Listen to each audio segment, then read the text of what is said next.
Welcome to Worlds Unbound. Make sure to visit the story page on Royal Road to support the author, or to follow along. Link in the description. Video created with permission from author. That time an American was reincarnated into another world. By Sp4de. Chapter 21. Enlightenment. The jungle changed colors, from green plants to bright purple plants. The dirt also changed from brown and black to a deep red. It was a rather jarring change. But this was still the place I wanted to be. The monsters here, as I had found, were significantly stronger. No longer could I kill a night-type beast in a few shots to the head. It took large portions of my psyche and well-placed bullets in order to kill them. And even then, that gave them time to close distance. They were fast, tough, and agile. My aim was stressed, as was my athleticism. Thankfully I had learned a lot in the trenches, being ambushed and attacked by several people at once. That experience allowed me to keep my bearing in the face of a beast that refused to die. And more than that, each beast was worth upwards of 2,000 points. My score on the leaderboard rapidly climbed with each kill. In fact, it only took half an hour to climb to 20,000 points. But in that time, Tana had gained another dozen thousand. It was only a bit slower than me, and even given several hours, I might not be able to catch up. But that was no reason to stop. My foremost purpose in being here was for training. I wasn't simply trying to farm points, as that would defeat the purpose. It would only be a month from now that I would have to go and fight the Scourge alongside a military unit. As confident as I was in my guns, I understood very deeply how inexperienced I was with fighting monsters, and more than that, working with others in a combat situation. My aim wasn't perfect, even if it was good. In a fast-paced and stressful environment, a mistake on my part could kill an ally. Most fighters were knights, and they fought in close combat. As a ranged attacker, I would need to land my shots on target without hitting them. Of course, many of the memories that I received from the spirits of my authorities directly gave me fantastic aim. Especially the more powerful spirits, which contained the experience of skilled soldiers or accomplished gunmen. And those memories didn't simply vanish when I wasn't communing with the spirits. They remained faintly in my mind, and my personal experiences from utilizing those memories stayed with me. I was rapidly learning, increasing my skill at lightning speeds. But it would still take time before I was perfect, and that wasn't to mention how the styles of battle would change as I unlocked other weapons. Self-preservation was also an important issue that I needed to take care of. My greatest weakness was defense and close-quarter combat. So I would need to use this training ground as a place to rectify my shortcomings, at least a little. Thankfully, this purple jungle was the perfect place to do that. I didn't run the risk of dying, but I did risk injury. I hadn't been touched for the most part, but when I entered the purple jungle, that changed. Depending on the monster, I would suffer at the hands of claws or fists. But fortunately for me, every attack was eaten by my coat. And the attacks didn't so much as leave a scratch. I suppose the outer layer of the coat was made of some kind of malleable material, because any blemishes would repair themselves even if it was deformed. Not only that, but I could feel some kind of magic activate whenever I was in distress. It heightened my awareness, giving me what felt like 360 vision. I could see even the plants behind me, and my mind could process things faster. Even my reactions were sped up. It was like the coat facilitated my body's commands, as I could move my arms and legs with far more agility. The response time was almost non-existent, allowing me to dodge things that my body normally couldn't. Those effects faded when the threat was gone, however, and I usually felt rather drained. It took a sizable amount of my psyche, but who cared so long as I could keep myself safe? The jacket was proving to be an extraordinary asset. At some point, I also equipped my air mask, taking it from my spatial bracelet. I was used to fighting with it on, and it provided me with greater stamina. I fought through the purple jungle for a couple hours, and over time my points rose higher and higher. But it never went above Tana's. When I finally made it to 60,000 points, she managed to hit 85,000 points. And when I made it to 85,000 points, she rose to over 100,000 points. Thankfully, I at least wasn't in last place. In fact, I made it to the top 5 with relative ease. But the training didn't last forever. Just as I started to get a little hope, thinking that I might be able to surpass Tana, I heard a ringing from my necklace. Training's over. A second after those words, I felt an unknown power wrap around me. I was promptly teleported out of the training grounds, appeared near the building by the entrance. I wasn't the only one. A quick count told me there were a dozen others. I quickly spotted Tana as well. But we only glanced at each other, because I felt everyone's eyes suddenly land on me. I knew people would be curious since I was a newbie, but their interest seemed to go beyond that. I was the subject of their scrutiny until that old man came back out. He looked at me before speaking. Everyone is free to go except for that one. He meant me as he waved everyone else out. And without much suspense, they all left. Except for Tana, who walked over to me and touched her wrist to mine. My Ariel exchanged contact info with hers. I don't mind teaching you a little. But don't expect a full-blown class. That's good enough for me. Have a good day, Tana. She smiled while leaving. I only turned back around when I heard a scoff. How charming!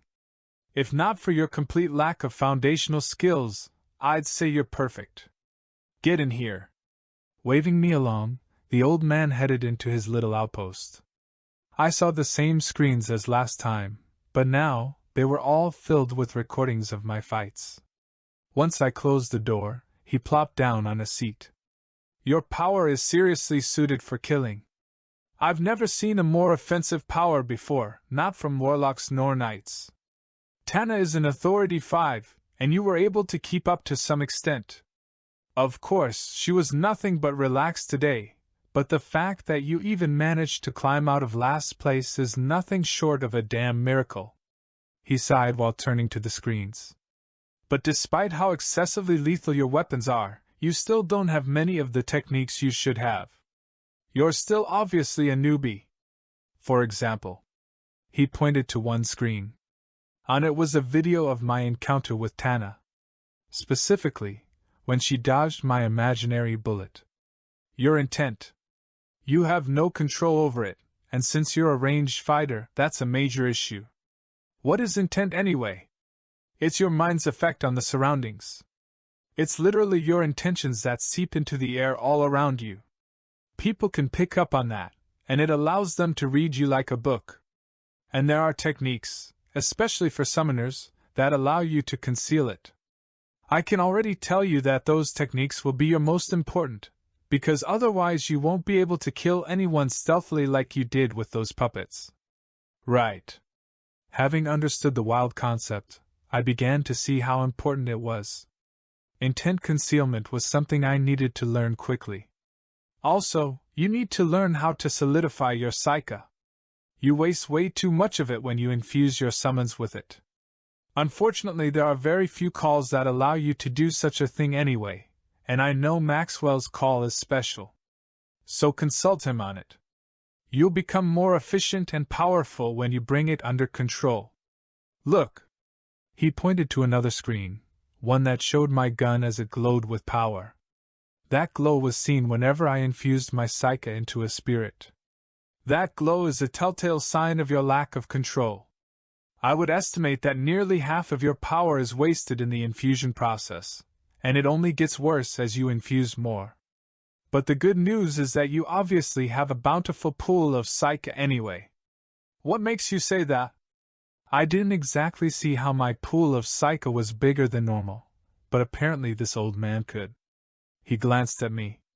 You infused a lot of psyche into your weapons throughout the hours that you were in that jungle. I couldn't estimate it properly, but when looking at the glow of your spirits and how often you killed those high-level puppets, and then considering the fact that you're only at Authority 3, I can only conclude that the sheer amount of psyche at your disposal is rather enormous. Granted, your power is entirely offensive in nature, but not everyone can jump several authority levels like you do. That easily puts you on par with the elites in terms of your latent potential. I can see why Maxwell took you under his wing. He seemed to grumble while shutting down all the screens. All right, now get out of here. Be back tomorrow immediately after your classes. We'll have another scenario going, one that will give you some very valuable experience. I can't have you dying during your hunting trip, after all. Okay. Oh, and what should I call you? I asked, since the old man still hadn't given me his name. He spoke while ushering me out of the room. I'm called the Puppet Master. All right, Mr. Puppet. I'll see you tomorrow. He narrowed his eyes at me while I left. As I walked back to my room, I did a mild reflection on the past few hours, mainly my talk with Mr. Puppet. Honestly, he was a bit hard to talk to. His sharp eyes and authoritative demeanor didn't leave much room for discussion. I could go back and forth with Maxwell when he taught me his call, but I couldn't do that with this old man. It was a bit stifling, but he still fed me valuable information. My intent and my control over psyche. Two techniques that I would need to consult Maxwell on. Though, I wondered why I wasn't already taught this stuff. Tapping my aerial, I called my teacher. What is it? His monotone voice echoed in my mind. I responded in a direct fashion. I learned about intent and psyche solidification. Are they things I need to learn techniques for? Yes. Well, do you happen to know any that I could learn? It took a second for me to respond after he gave me such a succinct answer. I heard him hum. Controlling your psyche and solidifying it is something that can only come through practice and dedication. Knights and warlocks spend years constantly honing their control, and there are extremely few who are ever able to solidify their power. So while a technique isn't actually necessary for evolving your control, there is a technique that can help. What? The one you've been practicing this entire time. The one I taught you when you first came to me. My eyes widened a bit. I recalled the technique I used to practice daily. It was nothing more than tracing various complex and redundant formations with my psyche, and it was horribly tiring. It seems that was the technique I was looking for. But that left me more confused. If I'd been practicing this entire time, then why are my infusions so wasteful? I'm sorry, did you expect to be a master when you only started learning less than half a year ago? Kind of. It's been a long time. Childish. He snorted, causing me to chuckle a bit. Fine. I'll just keep practicing it more. Do so. However, there's one modification that you can make if you want to rein in your intent. You just need to practice tracing those formations, but make them appear within the world. How the hell do I do that? Isn't it supposed to be an extra-dimensional power? It's not hard, really. You already do it when you empower your spirits. My face scrunched in confusion, but I sort of understood what he was saying. My psyche went beyond my body when I empowered my spirits with it, since my spirits were also beyond my body. So technically, I was already doing that. But the spirit was still the medium. To do away with that medium and make my psyche appear in the air wasn't something I thought was possible. I questioned. I can only infuse my spirits with psyche. Besides, psyche is the power of the mind. How do I make this mind power appear beyond the mind? You need a medium, of course. So find one. What appears in the air that is connected to you, and that you can infuse your psyche into? I don't know. That's why I'm asking. Well, time to figure things out on your own. Use that empty head of yours, and don't come back to class until you can read minds. Right after he said that, Maxwell ended the call. I was left staring into space in a slight daze. Read minds? How the hell was I supposed to do that? I realized that I had stopped walking at some point, but I wasn't in the mind to care that I was standing in the middle of some empty plaza. It felt like something was clicking for me, despite my confusion. What appeared in the air? Those words made me think of my intent, when Mr. Puppet said that it was literally my intentions that seeped into the air around me. So my intent was in the air, and it was undoubtedly connected to me. So was that the medium?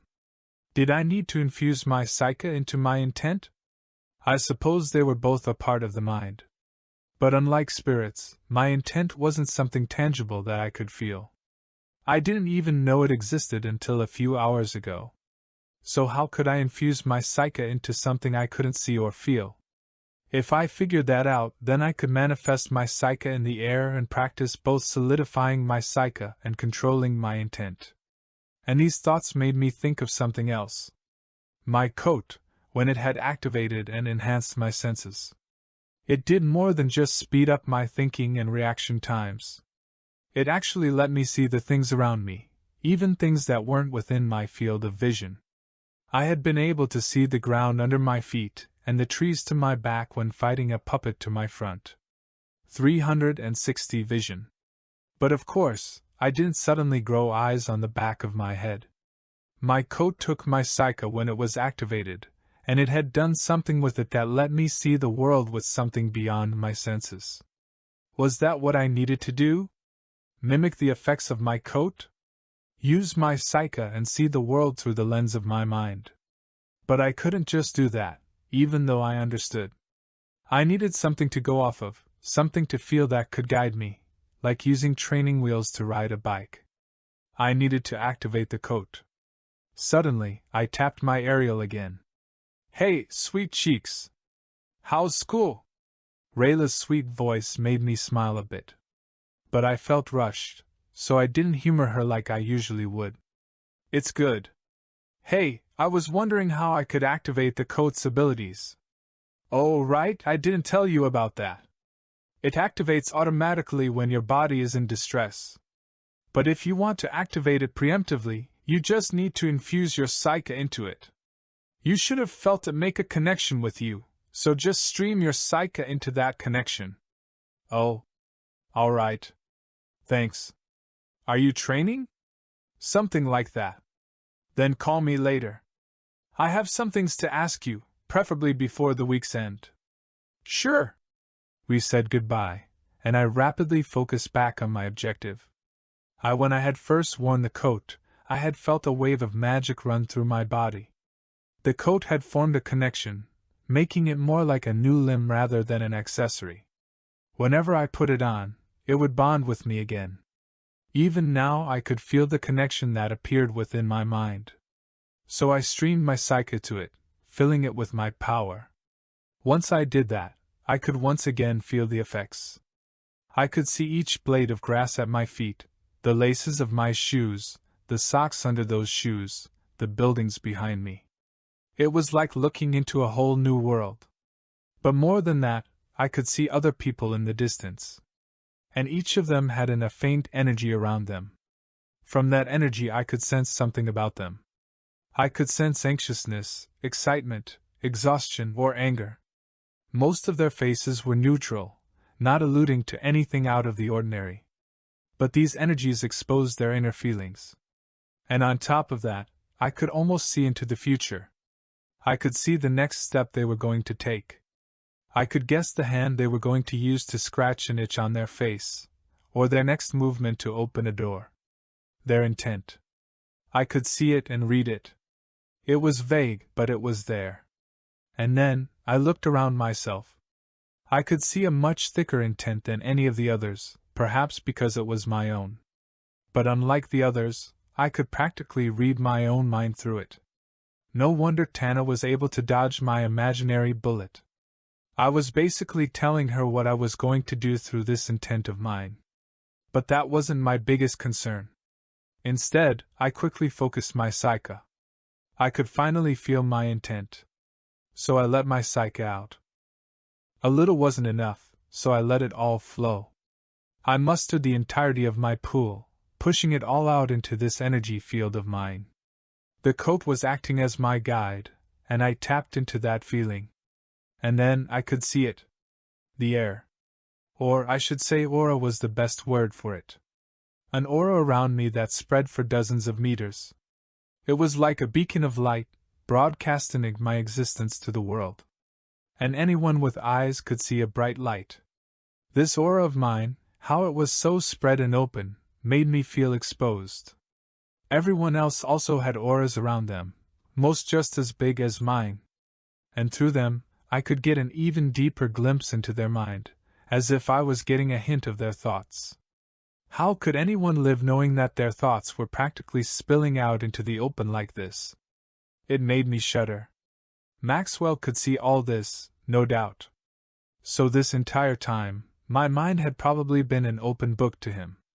No wonder he seemed so lofty in his attitude, as if he knew everything.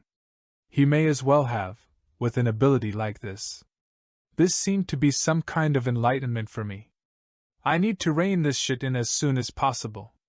It's almost humiliating. I mumbled out loud, but even that was weird because it felt like I was speaking even before I did. I was basically guessing what I was going to say, and then making true on those guesses. But with those words I made my conviction. Then, I suddenly felt a wave of weakness and exhaustion. I faltered, falling to one knee as my supernatural awareness disappeared. No longer could I see what my eyes couldn't. However, I still felt like I was far more aware of the world, and especially the people. I could still sense a hint of the aura of those strangers in the distance, even though it was no longer as deep. It made me laugh even though I was racked with a horrible headache moments later. Truly, an enlightenment. Now I could at least begin to work on bringing things under control. Chapter 22. Nest. I barely managed to get to my room, where I passed out the second I threw my body onto my bed. I had probably crawled for most of the way there, but I really didn't care since I had just become enlightened. As someone who had spent his entire life on Earth, a magic-less world, these sorts of feelings were all new and eye-opening. How else was I supposed to react to being able to glimpse the thoughts and feelings of people I didn't even know? And then there was the fact that I was at the bottom of the barrel in terms of utilizing this ability. How much more was there that I could become capable of? I went to sleep with all sorts of thoughts on my mind. And it was some much-needed rest, too. I had dumped all the psyche I had into the coat and my aura. It was worth it, but I had been left a husk. Unfortunately, I slept for longer than I expected. By the time I woke up, it was already well past noon. I slept through my alarm. It made me panic, since I had missed all of my classes, the last of which was ongoing when I crawled out of bed. Well, at least I'll be rested for training. Those classes didn't particularly interest me right now, so I didn't care too much. With that, I freshened up before getting a bite to eat. The Magisterium had a nice restaurant on campus, so I checked it out and ordered some food. It was rather cheap compared to what I was used to, not that the Founders Market was a good reference to have. And after eating there, I spent the last hour or so I had assessing my new abilities. I was now aware of my own and other people's auras. And even without the coat as my guide, I could stream my psyche into it. This was the biggest barrier, but with the power of an exorbitantly expensive item, I was able to bypass it. And by infusing psyche into my aura, I could finally understand what Maxwell was talking about. I understood that my intent, along with other details about myself, were spread beyond my body through my aura. And since I could stream psyche into it, and I could control my psyche, that meant I should be able to control my aura, and by extension, my intent. I rode that simple logic and tried to test my theories.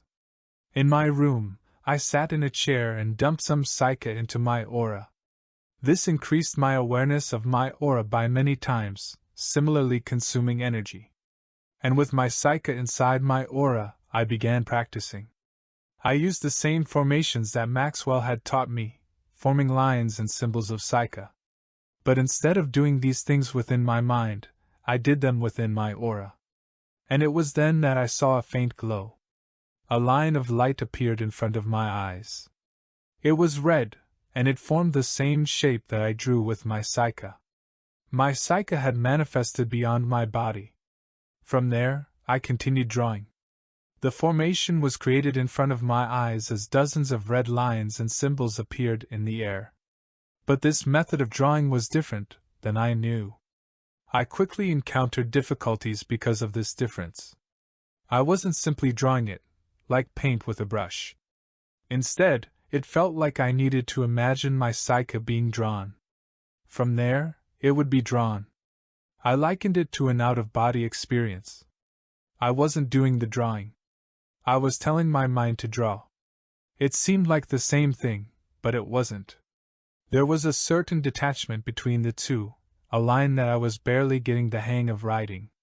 It took a lot of concentration, and even more than that, a suspension of disbelief. I almost couldn't understand how I was doing this, and because I didn't understand, I got close to convincing myself that I shouldn't be able to, or that it wasn't possible.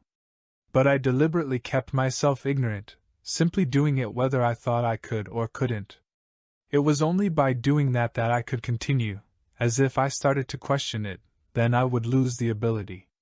It was similar to dreaming, where if you became aware that you were dreaming, then the dream would stop. What I had to do was something close to lucid dreaming, where I was aware that I was dreaming, but I suspended my connection to reality in order to let it play. And by doing all these things, I was able to accomplish not just controlling my psyche beyond my body, but tapping into my intent. Through this technique, controlling my psyche would be no different from controlling my intent. But it was incredibly difficult, so much so that I couldn't complete even a fraction of the formation that I had made hundreds of times before. It would require another level of control, but at least I now had another level to rise to. Knowing that, I shut things down, returning to reality. I was now tired, but thankfully I would still be able to participate in the training. But when I looked at the time, shit! I'm late! It had started 10 minutes ago. I promptly rushed out of my room and threw on my air mask, using its boost in stamina to run to the training grounds. I arrived with labored breaths, seeing a group of people outside the building. I saw Tana, who looked at me with a snicker, and Mr. Puppet, who seemed angry. You! Why are you late? You better have a damn good reason, or you can just go home. I don't cater to lazy asses. I was silent as he called me out. And when everyone turned to me with questioning looks, I took off my air mask and answered back with slight confidence. I was learning to control my intent. Bullshit. You didn't even know what that was yesterday. Fine. I suddenly concentrated, tapping into my aura and doing what I had just done only a few minutes ago. Suddenly, red lines sparked and appeared in front of me, writing a few segments of a formation in the air. Unfortunately, I wasn't entirely focused, not to mention I was tired, so the formations broke apart not long after. But that was enough. Mr. Puppet seemed more than surprised, as did several of the others around me. Tana especially had wide eyes. I felt a bit accomplished, so I couldn't help the smile. After a few moments, Mr. Puppet grumbled.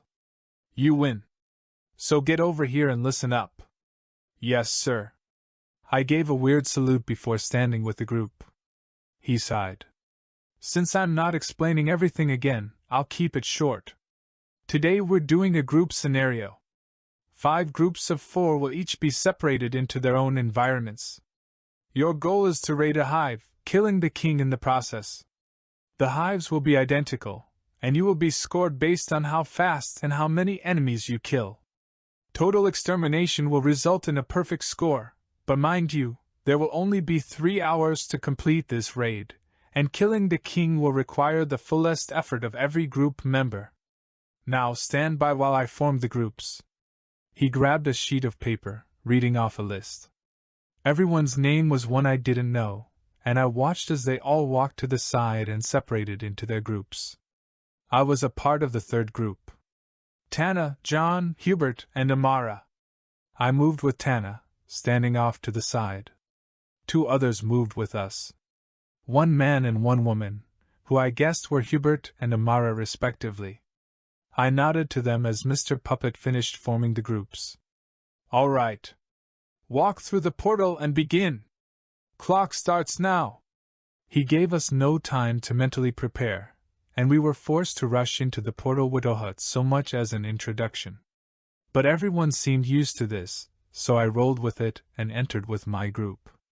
2 felt the weird sensation of being teleported before I appeared within a barren desert. In front of me, I could see nothing but red sand. But when I turned around, I could see huge stone structures. They rose up like towers, and many of them were connected to each other, forming walls and barriers. Their black luster told me that they weren't exactly natural formations, but knowing this world, they could be. And in the distance amongst the tops of all those towers, I could see holes that housed what seemed like huge locusts.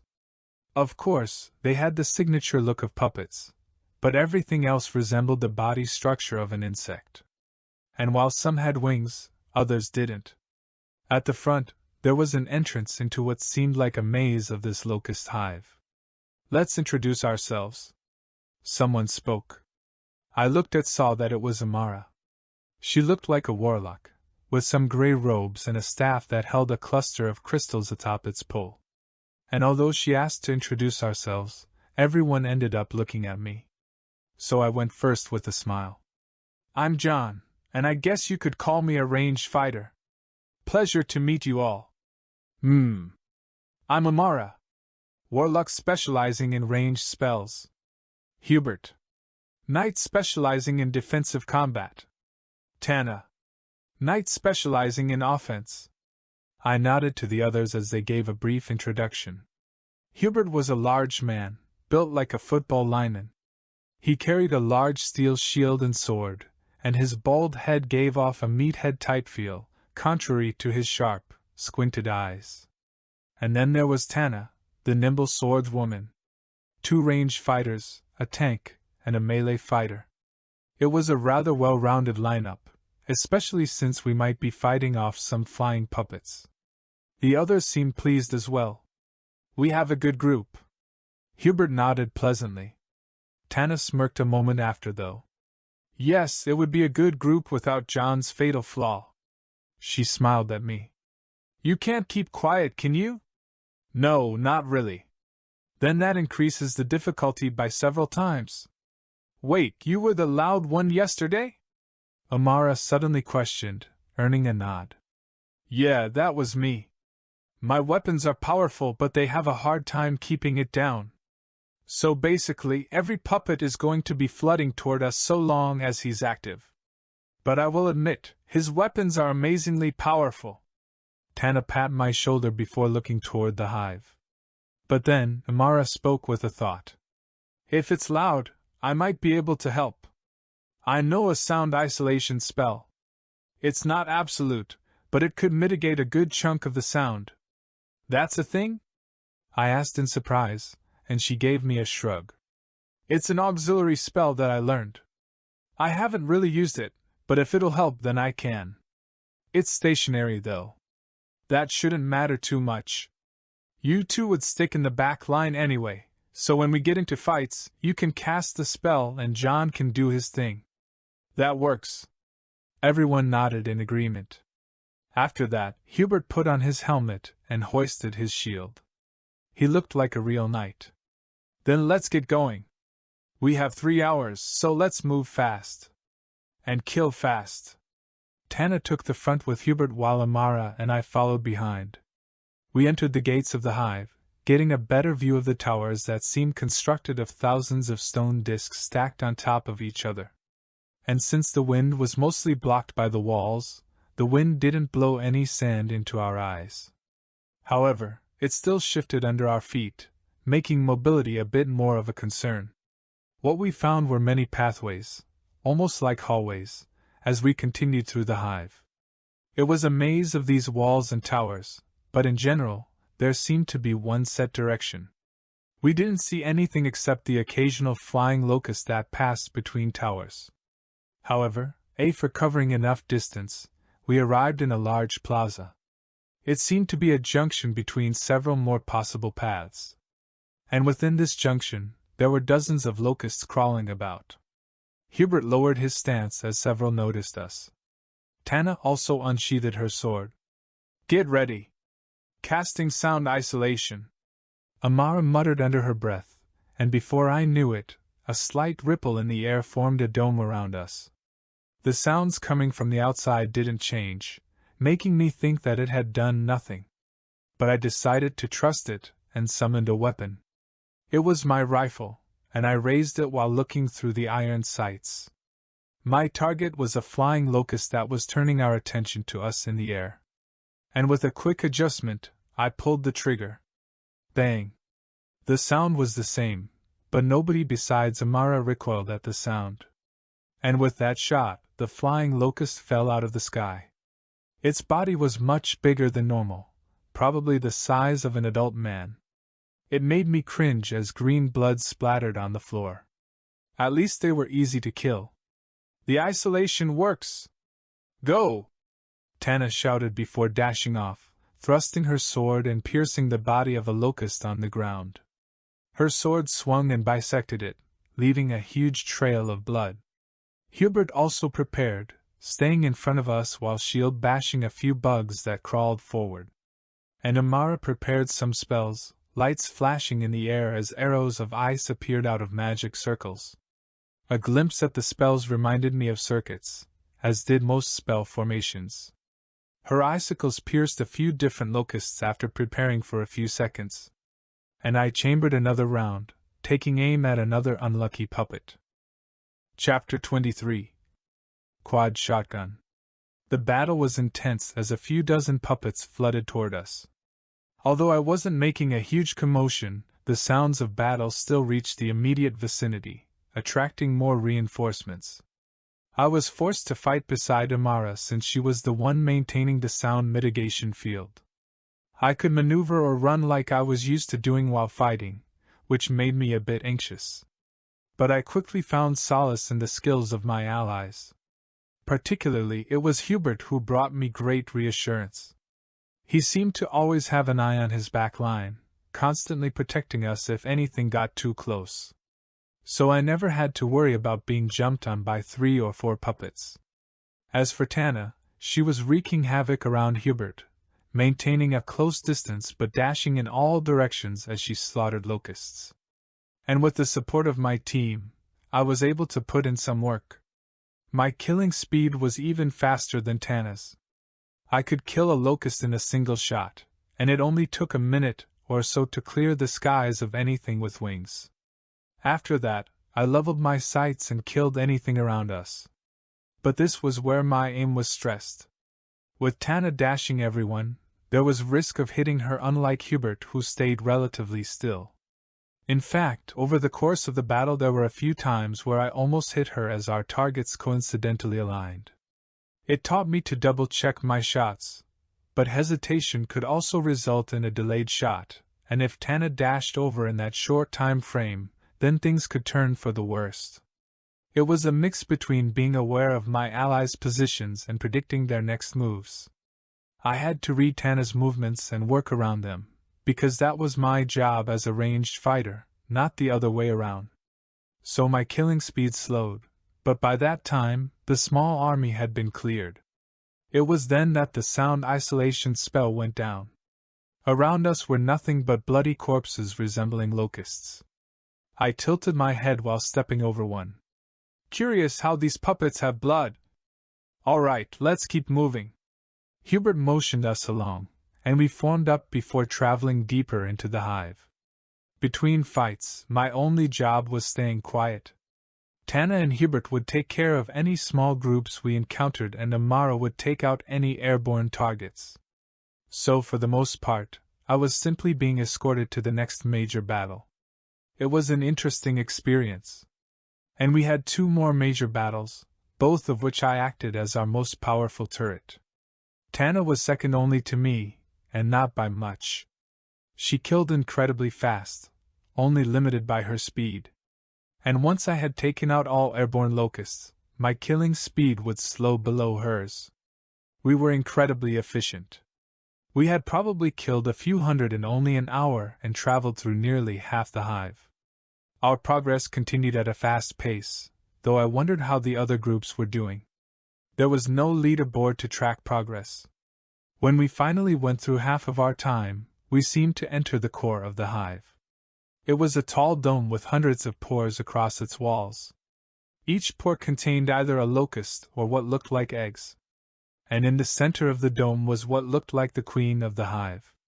She was massive with a huge crown of bone and two large mandibles that chittered frequently. But her torso was attached to a large organic mass on the ground. It looked like a nest, so the quick assumption was that she couldn't move as she pleased. We saw all of this from outside the entrance to this dome, and it was clear that we couldn't simply walk in and do as we pleased. We would easily get swarmed, and no amount of tanking on Hubert's part could protect Amara and I from that. So we backed off and formed a plan. We need to funnel them, keep them from surrounding us and gradually taking them out. I called upon my knowledge of gaming tactics from my old life as I gave that piece of advice. And they all nodded. Yeah, that seemed to be the best course of action. But where can we funnel them? There's plenty of walls outside the dome. True, but they won't simply walk over to us. Well? I smiled a bit and looked down at my rifle. The others smiled. Right, we have you for that. All right, let's get into position. John, you no longer need to be quiet. Yes, ma'am. I chuckled a bit as we retreated to a set of walls that would act as a natural funnel. Once in place, I stepped out, taking aim. Over my iron sights, I could see the queen deep within the huge dome. It was frequently swarmed by locusts, and its figure within my sights was small from being a distance away. With an exhale, I pulled the trigger. Bang! My bullet sailed, and immediately after firing, I could see the queen recoil from the shot. After that, its gaze rested on my. I had hit its crown, which didn't seem to do much of anything. Screech! It let out a scream, causing me to turn tail and run back behind Hubert. I pissed it off. We can see that. Just start killing them. Hubert, I'll block them with you. Amara, prepare crowd control. Roger. With her hands spread, Amara began preparing some more complex spells, her mouth uttering a foreign language as lights flashed around her. Tana and Hubert took position at the choke point, while I kept my eye on the sky. Air neutrality was what I secured first and foremost. And without suspense, the hundreds of locusts within the dome began to swarm out. I didn't hesitate to fire as many rounds as I could. With each bullet, I would either miss or outright kill a locust. I would say my accuracy could be rated 7 out of 10 shots, which for flying locusts was rather good. And there were plenty of flying locusts, but still not nearly as many as those crawlers. Tana and Hubert were quickly jumped on, but before they could be overwhelmed, Amara finished her spell. Her eyes opened while the light of the complex spell before her flashed with brilliance. Corrosion! She clapped her hands, and the spell dissipated. At that moment, an orb of some dark substance appeared amidst the attacking hordes. It rapidly grew into a ball of acidic green slime before suddenly compressing and exploding.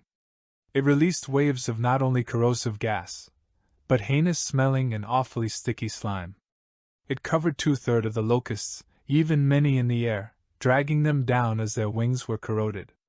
And with most of the locusts slowed down, Tana and Hubert had a far easier time keeping them away from us. My accuracy also went up, poking dozens out of the sky with rapid shots. But sheer numbers wasn't all the hive offered.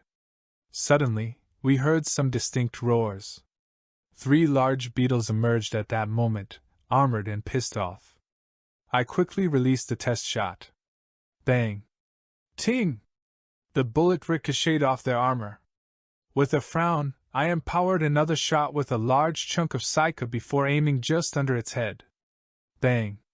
Roar!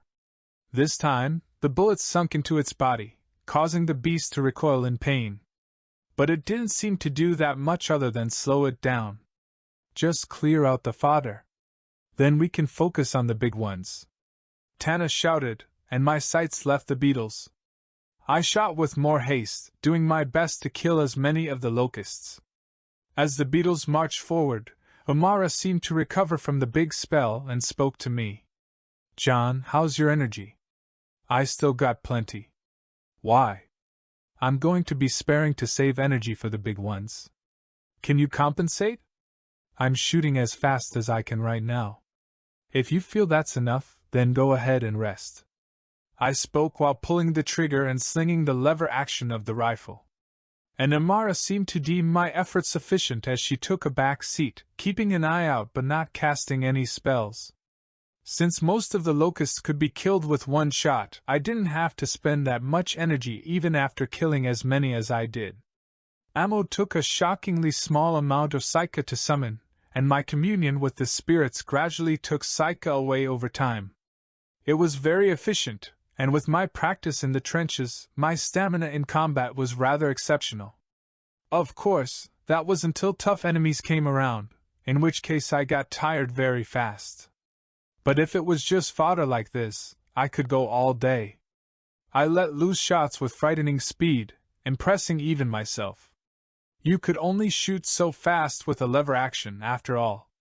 And reloading took some time as well. Thankfully, the corrosion spell combined with my speed made quick work of the flying bugs.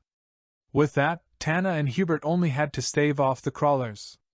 Which they did well until the big ones arrived. The beetles came with oppressive strength. To my shock, Hubert directly fought them, taking their massive blows head-on. But him and his shield managed to block them without retreat. But that was only one. Tana harassed the other two, keeping their eyes on her. And I focused on killing any remaining crawlers until there were none left. It was perhaps 20 minutes into the battle that only the big beetles remained. It was then that Amara came back, shouting out to Tana. "Weakness. Their underbelly. And their backside. Other than their face, that's it." "All right."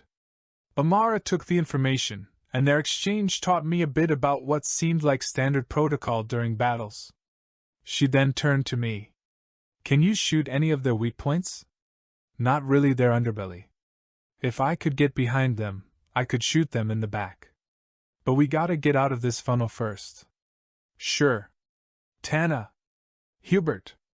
Push out of the choke. John will loop around behind them." "Got it." "Ha!" Hubert acknowledged with a roar. Then, he hoisted his shield and charged toward his beetle. The bug was blown out of the funnel, and he looped around. In panic, the big followed him, creating a big gap in space. Tana also pulled one away, but the other turned toward Amara and I. She shouted, "I'll distract it. Now go!" She cast some fire spells with those words, burning the face of the beetle. At the same time, I sprinted off toward the gap in the funnel. I entered the large area between the walls and the dome, circling around while evading the beetles that were occupied with their prey. And my first target was the beetle on Amara. She couldn't last long, so I got around it and focused. I didn't have to go far, and since I was already close, my weapon of choice was easy. A double-barrel shotgun was the normal choice, but after spending some more time cultivation and probing my third star, I had found a more powerful spirit. A quadruple-barrel shotgun, with a thick body that made it seem more like a cannon. All 4 shots could be fired at once, not that I would ever try such a thing. With that weapon, I charged behind the beetle harassing Amara. And I quickly spotted its weakness, a fleshy backside that was relatively unprotected compared to its armored front. I took aim, and waited for the bug to steady before pressing one of the 2 triggers down fully. A significant portion of my psyche left with the slugs. Bang bang. 2 shots rang out in rapid succession, and the backside of the beetle was torn asunder. Blood sprayed everywhere, but I wasn't finished. I let off the other 2 shots after I steadied the weapon. Bang bang. Another 2, and even more gore than before. This time, the beetle couldn't seem to handle it as it rapidly weakened while trying to spin around. I backed away as blood poured out of the puppet. But with its front turned toward me, Amara had a clear shot. Explode. She cast a quick spell, and a shard of ice was created. It gouged into the beetle's body before exploding into fragments, destroying the bug from the inside. It collapsed only moments after. I nodded to Amara from across the corpse before running off. After that, I went on to help Tana while Amara worked with Hubert to ease some of the pressure. Tana had already done some damage herself that weakened the beetle, and with my help, it rapidly fell. The other was the same way. Hubert ended his adversary while sinking his blade into its neck. With that, all 3 armored soldiers were killed. But it wasn't easy. My empowered shotgun took a lot out of me. Tana and Hubert had to wrestle with those beetles alone, while Amara cast a huge area spell that slowed or killed much of the locust swarm. We were all spent, but there was still one enemy left. We trudged toward the now empty dome. The queen had yet to leave her nest, though I wasn't sure if she could. Her body seemed attached to it. But before we could enter, Hubert stopped us. Hang on. We all looked at him before looking at the queen. She was gazing at us with hostility, but she was quiet. She seemed to be waiting for us to come to her. It's a trap. Probably. What do we do then? Tana asked, but then they all turned to me. I looked back at them weirdly. You want me to kill it? Can you? Getting close could be dangerous. I can also help. Amara stepped up beside me. Seeing her, I just shrugged. I'll try, but that armor might be a pain. Hey, see if you can't burn the nest she's attached to while I shoot. Sure. Amara nodded and started casting, even though she seemed exhausted. And I exchanged the quad shotgun for a rifle, taking aim at the stationary target. Unlike the shotgun, I didn't have a fancy variant rifle. I made a mental note to go digging more for one later. Chapter 24. Contract. I gazed at the massive inferno in front of me, my head throbbing and a bit dizzy. The queen had been a sitting duck, relying on its guards to protect her. And she was directly attached to her nest in some grotesque fashion, so she had no way to attack us who kept our distance. Amara had cast a simple fireball spell, igniting the entire nest and letting her burn. And I'd put a few bullets into her mouth, ending her quickly. But the fire didn't stop and continued to burn until the entire dome was lit on fire. I suppose it wasn't made of stone after all, since it had turned into probably the largest bonfire I had ever seen. We all sat around watching the tower of flames. Our objective was complete. But we didn't immediately leave. There was still time before the scenario ended. So instead, I ruminated in silence. This scenario was valuable experience. For the first time I had cooperated with others in holding off hordes of beasts that were supposed to resemble the scourge. I had found the limits of my crowd control abilities, had to stress my aim while shooting around my allies, and learn how to let others protect me. I felt like I did good, especially since it was my first time doing anything like this. After reflecting on everything, I also discussed things with the others. I asked about any of my deficiencies, but they didn't have anything negative to say. With the sound isolation spell, one of my few weaknesses was taken away. In fact, my weapons were decisive in killing not only as many locusts as we did, but taking care of those armored beetles. Without me, they would have stressed themselves far more than they did, and even then it was questionable whether they could make it out alive. Dominating the skies and providing powerful attacks had made me an asset no lesser than them. And I was still only in Authority 3. Considering that the others were Authority 4 or 5, I was doing very well. Finally, after some waiting and recovering, we all felt our bodies be pulled back to the outpost. After teleporting, I could see all the other groups. Like us, they seemed battered and tired. Some even had bloody injuries. On the contrary, none of us were wounded. Mr. Puppet came out of his room and looked us all over. Congratulations. Most of you achieved perfect scores, which is just about expected. Of course, some were faster than others. I present to you the first place team. He lifted his arm, motioning toward us. I was surprised, but my expression was hidden behind my air mask. Mr. Puppet didn't have anything else to say about our team, so without suspense, he waved us off. You're done for the day. Tomorrow is basic hunting. John, you stay. Yes, sir. I walked over with a smile. The two of us entered the room after I said goodbye to my team. Once the two of us were alone, he slumped down into a chair as I took off my air mask. Be honest, how difficult was that compared to your work? I would say it's pretty easy, actually. There was never a threat to my life. Not even an injury.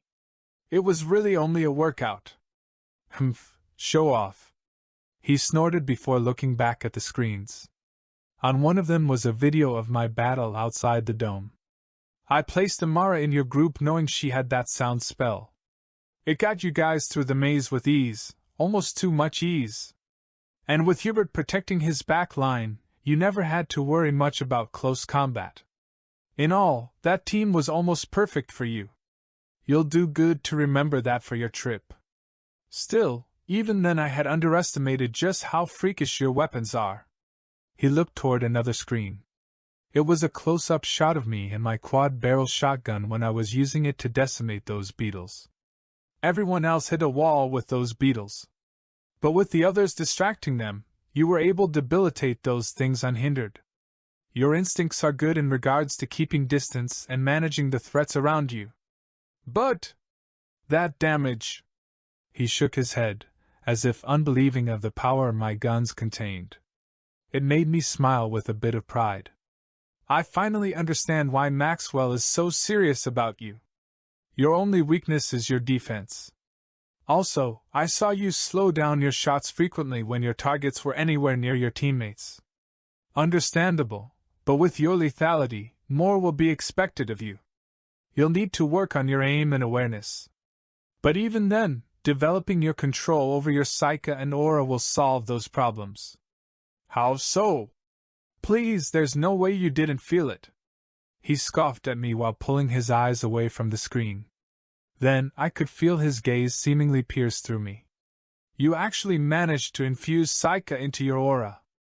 I've heard of only prodigies that could do so at your authority.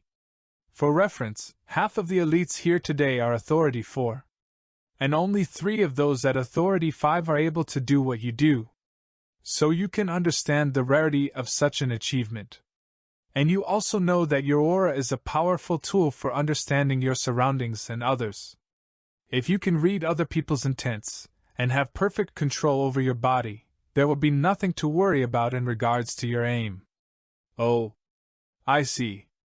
I pondered his words, simultaneously recalling my past experience with infusing psyche into my aura. So much as becoming aware of my aura gave me a deep awareness of the world and people around me, far more than before. Instead of merely seeing with my eyes and listening with my ears, I could feel the lives around me and react without even looking. I could feel threats as they approached, could feel my body on a deeper level and exercise greater control over my muscles. My agility had increased by a significant amount, and my mental abilities jumped with it as my psyche was evolved.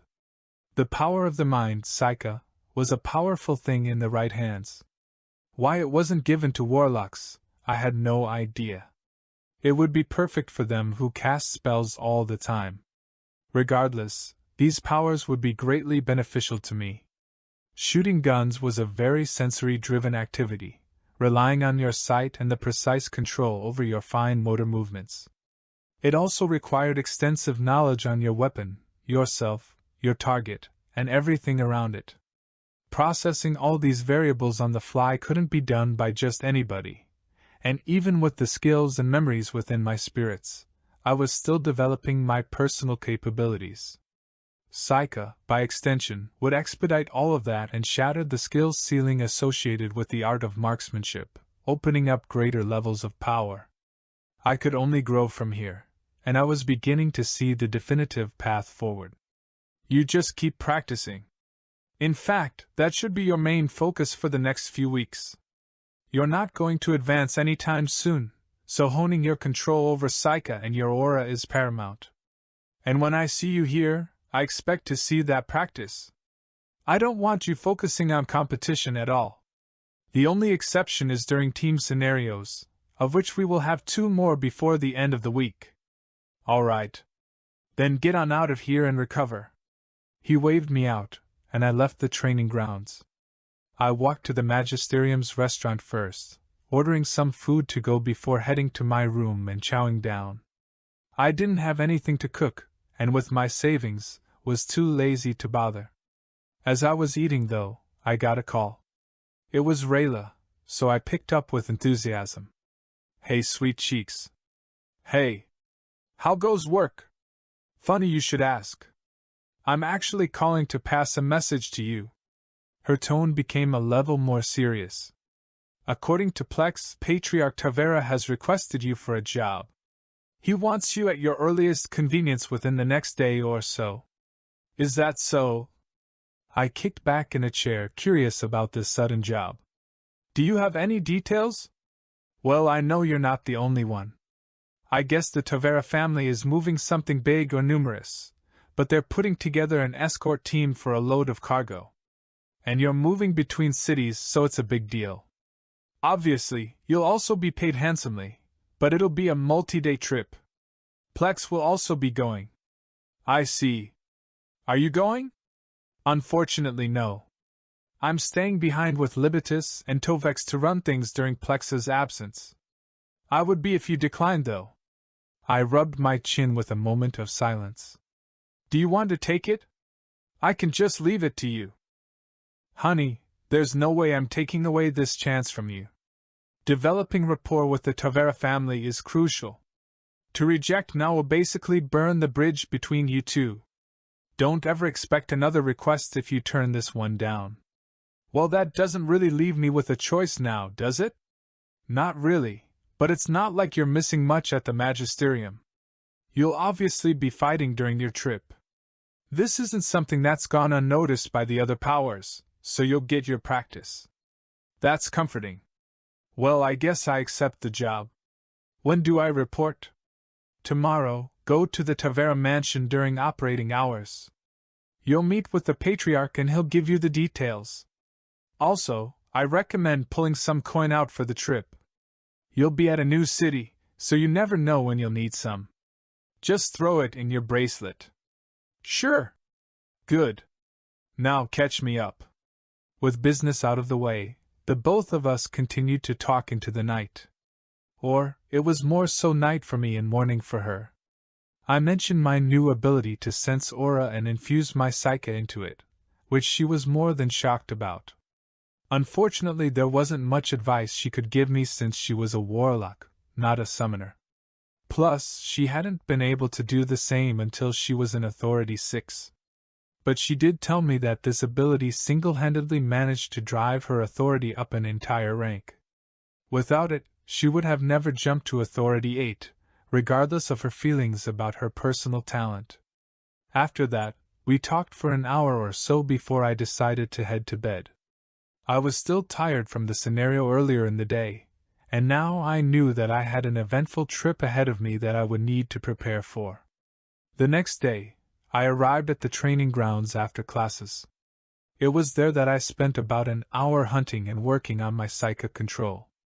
I also notified Mr. Puppet about my absence in the coming days.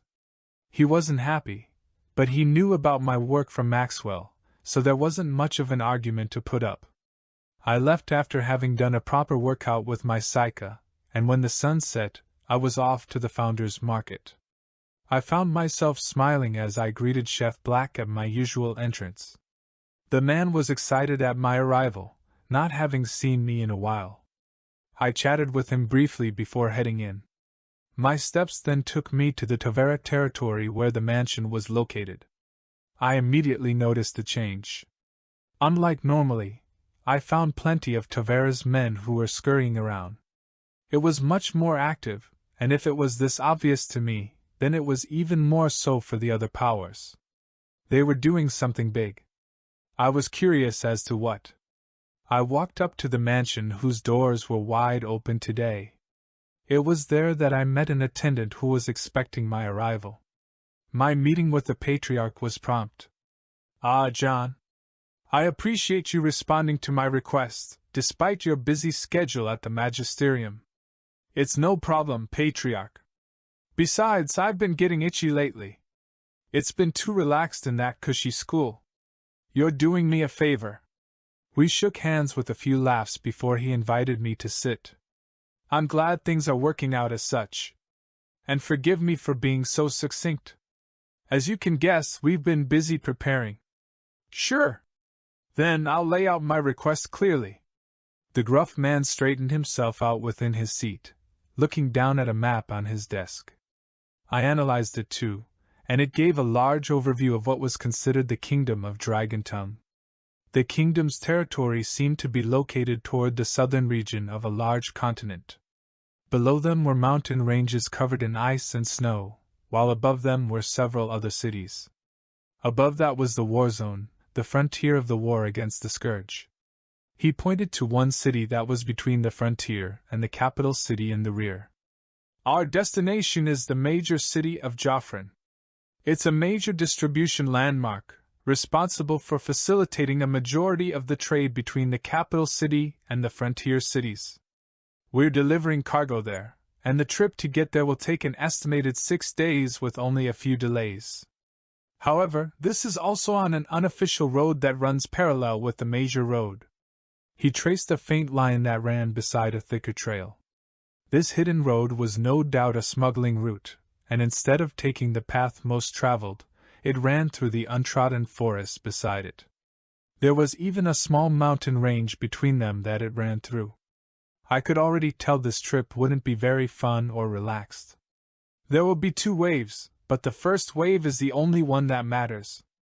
It will have almost all the cargo and personnel. You will be on that first wave, and you will also be facing whatever attacks that await you. We've already heard reports of the Clockwork Association sending out men, so a fight is guaranteed. However, this is exactly where you shine." He smiled at me, and I finally figured out why I was specifically requested. My weapons were powerful, and there was only one enemy that could give me a hard time. They were the resilient knights. As for warlocks and summoners, well, the entirety of the trenches already knew that I couldn't be touched unless you sent a juggernaut at me. They learned that the hard way. So if I were up against the warlocks of the Clockwork Association, then I should be having an easy time. Even more so if I were protected by the knights of the Tavera family. I was beginning to think that this trip might go smoother than originally thought. I was their specialist hired almost exclusively to hunt a bunch of wizards. The patriarch smiled at me, as if reading my thoughts. "I can guarantee your protection, so long as the convoy isn't decimated. And all I ask is that you prevent that from ever being able to happen. You'll be paid handsomely for this work of yours, the terms of which are listed in this contract." He handed me a sheet of paper, which I took with a curious eye. I quickly read through the simple clauses. Legalities weren't much of a thing here, but for something this big, having a contract would eliminate confusion and misunderstandings. After a quick read, I found that I really was being paid well. I would be paid a baseline rate of 85,000 coin, which was already a lot. But there was also something like a commission. Basically, I would be paid for my kills. The pay would depend on the enemy, specifically if they were powerful or valuable. But otherwise, the rate per kill was 5,000 coin. If there was anyone at Authority 6 or above, then I could be paid upward of 15,000 per kill. I barely held back my glee. My bullets were becoming valuable. And all this money was going straight to me. I wouldn't have to cut the profit with others. As for verifying my kills, that would be done by one of the Patriarch's men. At the end of the trip, we would compare our numbers, check the discrepancy, and pay accordingly. They were fair terms, so I readily signed. Patriarch Tavera smiled. "Good. You will be leaving at dawn. Simply report to the North Gate. All basic necessities will be given to you, like food. I do recommend that you pack a small chest's worth of items, like spare clothes or any personal items. You will be leaving the range of the capital city, which means that using the bank and communication will be impossible. There will also be healers and proper sleeping arrangements, so your experience won't be completely miserable. Haha, right. Thank you, Patriarch. Consider this expedition a success. I expect nothing less from the American. He laughed as we said goodbyes. After that, I went back to my room at the Magisterium. It was there that I started packing a few things. The space within my spatial bracelet wasn't huge, but it was enough for what I needed. I only planned to bring 2 sets of clothing, and one of them was the one I had on. My primary choice in clothing was all enchanted with various convenient things like self-cleaning, durability, and mild temperature regulation. With all the money I had, I simply didn't settle for less, especially when this world lacked the technology of Earth. What I packed would get me through the trip just fine. But there were other things that I decided to stock up on. One of those things were my recovery pills. I hadn't had to use them since I stopped working, but now they would probably come in handy. I threw the rest of my stash into my bracelet. I always kept a few on me regardless, but now they were all there. With that, I was basically set. Besides food, there really wasn't much else that I used throughout the day, besides the luxuries of a shower and porcelain throne. Chapter 25. Assassin. Well, I'll be cutting it kind of close. Yeah, seems like you won't be getting much rest for the next several weeks. I yawned as Rayla spoke from beside me. Since I had to wake up bright and early, she decided to take me to the North Gate after her work in the market. Our topic of conversation was the fact that there wasn't that much time left until the Magisterium would send me away on our hunting trip. This trip with the Tavera family would take a week, and that was with only a few hiccups factored in. It could take longer depending on the attacks that were thrown our way. Thankfully, there was one new detail that gave me a bit of solace. Turns out, there was a dedicated railway between the capital city and the city of Joffrin. This railway was precisely as I assumed it. It was a magic train dedicated exclusively to moving people and light amounts of cargo. This was because it moved underground. There was a network of these railways between all the major cities, especially going to and from the frontier cities. They were built as a quick response network for the military, but eventually became somewhat commercialized as the technology got better. We wouldn't be using this railway to get to Joffrin, but we had the option of taking it back. Apparently it wasn't cheap, costing a few hundred coin for just one short and cheap trip. But what was a few hundred coin to me? I often forgot that I was actually kind of rich by the normal standard, and a single well-placed bullet during this cargo haul would outright cover any expenses. So I absolutely planned on taking this train back. Still, even with this, I would have around a week and a half before I was once again sent off for another expedition. Since it was morning, I was tired. And the thought of going on 2 back-to-back trips had me feeling even more so. Rayla gently rubbed my back comfortingly. Not far from us was the North Gate. I'm sure everything will be fine. You just need to focus on coming back from this trip. It's going to be dangerous. People will die, and don't think that you can't be one of them. Well, I can't say that I'm not a bit relaxed. After all, I managed to find myself a piece of insurance last night.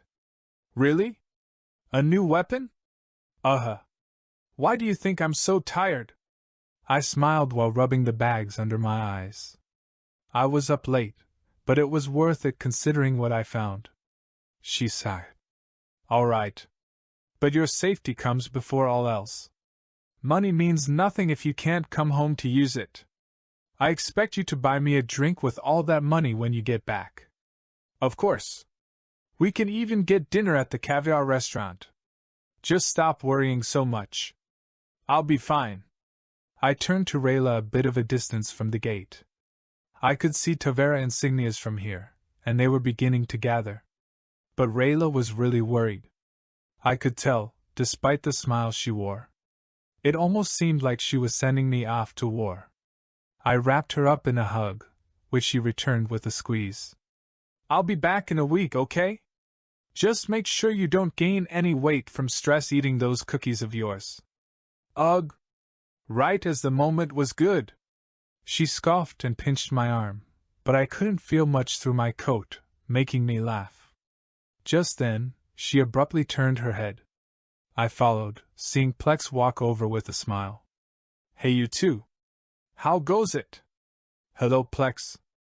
Rayla greeted, and Plex turned toward me. Go ahead and check in, John. We're leaving soon. Oh, all right. I nodded before giving Rayla one more quick hug and walking off. I checked in with the captain of this convoy, who verified my identity and thanked me for being there. That was when I turned my head, looking back toward Plex and Rayla. She seemed to be scolding him, or at least lecturing. Her face was dead serious as Plex just stood there and scratched his head weirdly. I turned away before they could see me staring out at the large convoy that was parked in front of the gates. The north gate was a literal gate connected to the walls that surrounded the capital city. They were grand and manned by plenty of guards, but also built with a bit of a fortress feel to them with tall watchtowers. It was no doubt built for war, but thankfully never used for it. I was surprised though about the Tavera convoy. They were being incredibly obvious about everything they were doing, and even beyond their enemies, the kingdom was doing nothing to stop it. Would the kingdom simply allow them to smuggle and operate totally unhindered, as if they were legitimate merchants? It was amazing to think about, but that's exactly what was happening. Hey, tell me something. My thoughts were interrupted as Plex suddenly appeared beside me. It chilled my neck a little considering I had heightened awareness after realizing my aura. I was beginning to realize how powerful Plex really was.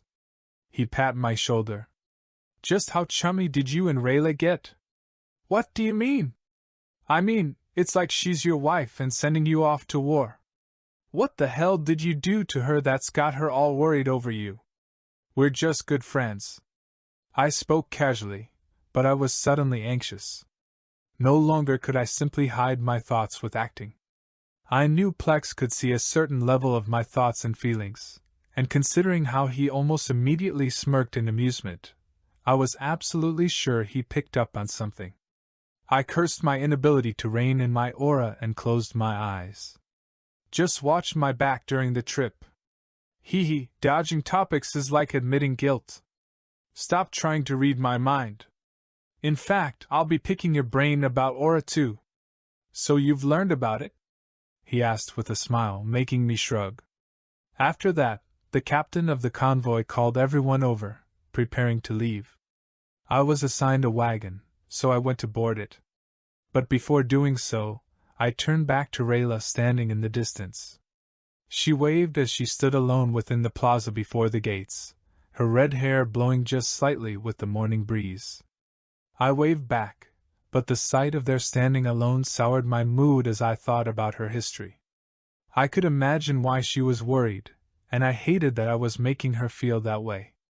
It went beyond just watching me go on a dangerous trip. It was risking losing someone that you cared about. I forcefully pulled my gaze away and entered the large wagon.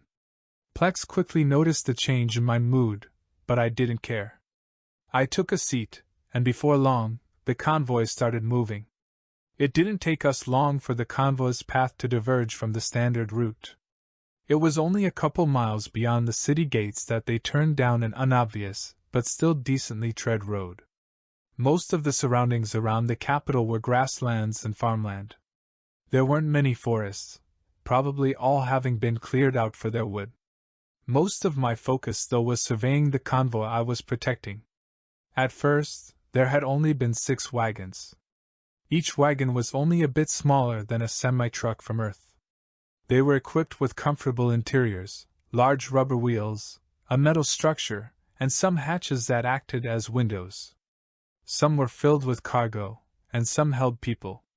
These wagons had already impressed me enough. In fact, they were closer to actual trucks than otherwise. They were magical armored vehicles that took us across dirt roads with speeds exceeding 40 miles per hour. But these 6 vehicles weren't the only ones. After driving for a while, the convoy stopped for a moment. There were 2 other vehicles that we met with, ones that had been stationed ahead in advance. And these monsters were something I didn't expect to see in this world. They were basically mobile fortresses. They called them the Hunkers, and these 2 vehicles were twice as wide and a bit longer than a normal semi-truck. They were plated with layered steel that glowed with magic enchantments, making them as tough as a tank. And while they lacked their own armament, there were protected turrets that warlocks could launch spells from on their tops. These 2 Hunkers would act as the core of the convoy, transporting the most valuable cargo while acting as a fortress that we could defend from. Plex and I were moved to the Hunker that took up a position near the rear. I was also introduced to a turret, a place perfect for a ranged fighter such as myself. They were making my job incredibly easy, though such things were synonymous with more effective protection as well. After arranging the convoy proper, the true trip started. For the most part, it involved sitting around and waiting for something to happen. Fuel came in the form of white crystals, of which there was plenty, so the convoy would only come to a stop once a day during noon where we would need to handle any business of ours. During that time, while everyone settled themselves, all the food for our meals would be cooked and we would be allowed to do things like bathe a bit. There were also scouts that were responsible for keeping watch during all hours of the day and night. People like myself and the few warlocks on board were required to keep ourselves rested until we were attacked so that we could respond effectively. Being inside the Hunker, my anxiety was significantly decreased. It was wonderful how strong armor eased your worries. Even if we were suddenly hit with a barrage of spells, we would be perfectly fine and could respond with relative ease. Even those in the standard wagons were still protected by some metal. But I was still a bit stiff as I felt the vibration of the Hunker rolling across the moderately rough road. It didn't ease my mind to know that we were sitting ducks and were being targeted for every leg of this trip. And there was nothing we could do to preemptively eliminate any threats. Being on the other end of guerrilla warfare was nerve-wracking. "They'll probably give it time." Plex suddenly appeared and took a seat next to me, muttering those words with a bottle of alcohol in his hand. 2 things happen as time goes on. People either become complacent, or a nervous wreck. So they'll wait until we're most vulnerable, which will probably be in 3 or 4 days. Thus, it's the last 2 days that will be the most dangerous. So enjoy the peace and quiet until then. Doesn't help. I mumbled back, causing him to laugh while leaving. It was obvious that the end of the trip would be the worst. Their goal was to keep us from arriving at the city of Joffrin, and if they failed earlier on, they would get desperate and throw everything they had at us. I wouldn't be surprised if an entire army showed up to bar our path. Well, this was when it paid to be a ranged fighter. I just needed to stick around in the back and do what I did best. Or at least, that's what I thought. The first day passed, and my anxiousness grew. It was difficult to go to sleep. And that was disregarding the weird feeling I was having. The Hunker, while large with rubber wheels, wasn't exactly smooth. Suspension was a piece of tech this world had yet to perfect. But the droning of the vehicle served to at least make me drowsy. And the bunk beds within were soft, though cramped. You couldn't actually sit up in them. There was probably only 16 inches between my mattress and the bottom of the next bed. But for some reason, I couldn't fall asleep. I had my eyes closed for about an hour, but my mind seemed to be overactive. I kept thinking about what could happen, how we could be hit with magic missiles at a moment's notice. And I couldn't see well in the dark. One thing that the convoy did was kill all lights. It let everyone's vision adapt to the dark so that if we were attacked, everyone would be able to see. Any lanterns were snuffed for that reason. But at a distance, my vision still suffered when it was dark. How was I supposed to hit my shots? If anything, I would make myself a beacon with each bullet fired. I was starting to think that night time was the worst time for us to get attacked. After a while of trying to force myself to sleep to no avail, I tossed around and opened my eyes. Although it was dark, the moon was always bright, and the turrets weren't far from us. Their openings let in light like a natural lantern. It was easily midnight, and while I lay there, I saw someone in a bunk not far away shift around. He crawled out with a yawn and looked around. I closed my eyes, pretending to be asleep. I don't know why I did, but I felt it would be weird if you saw someone just staring at you from their bed.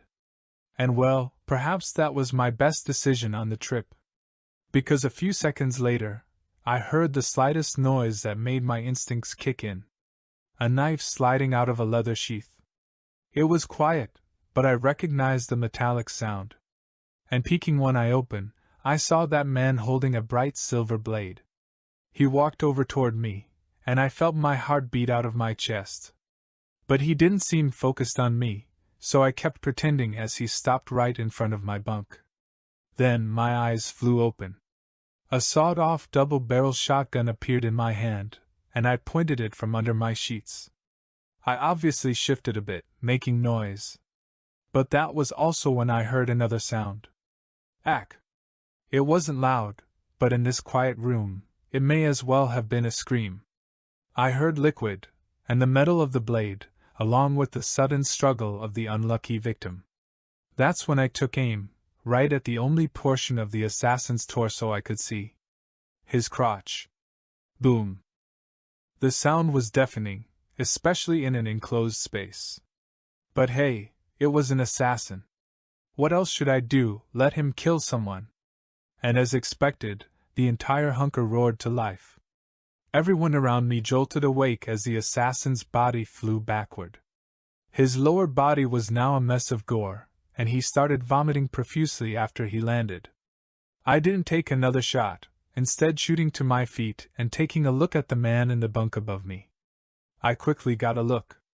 The right side of his neck was bleeding, and his hand was pressing against it as hard as he could even though blood continued to flow. At the same time, a man ran in. He was the captain of this convoy. What happened? Get a healer! I shouted back right at him, my ears still ringing from the shotgun blast. He seemed confused, so I yelled again. Get a healer, unless you want this man to die! Healer! Thankfully, he took my word for it. He ran out, and only a second or so later, I saw him dragging another man back by the collar. It was a healer, and he was placed in front of me. Heal him! Knife wound to the neck! All right! He stammered. Everyone was asleep, so the wake-up call was jarring. But these were experienced men. Without hesitation, the healer cast a spell, lines conjuring above the wounded man and targeting his neck.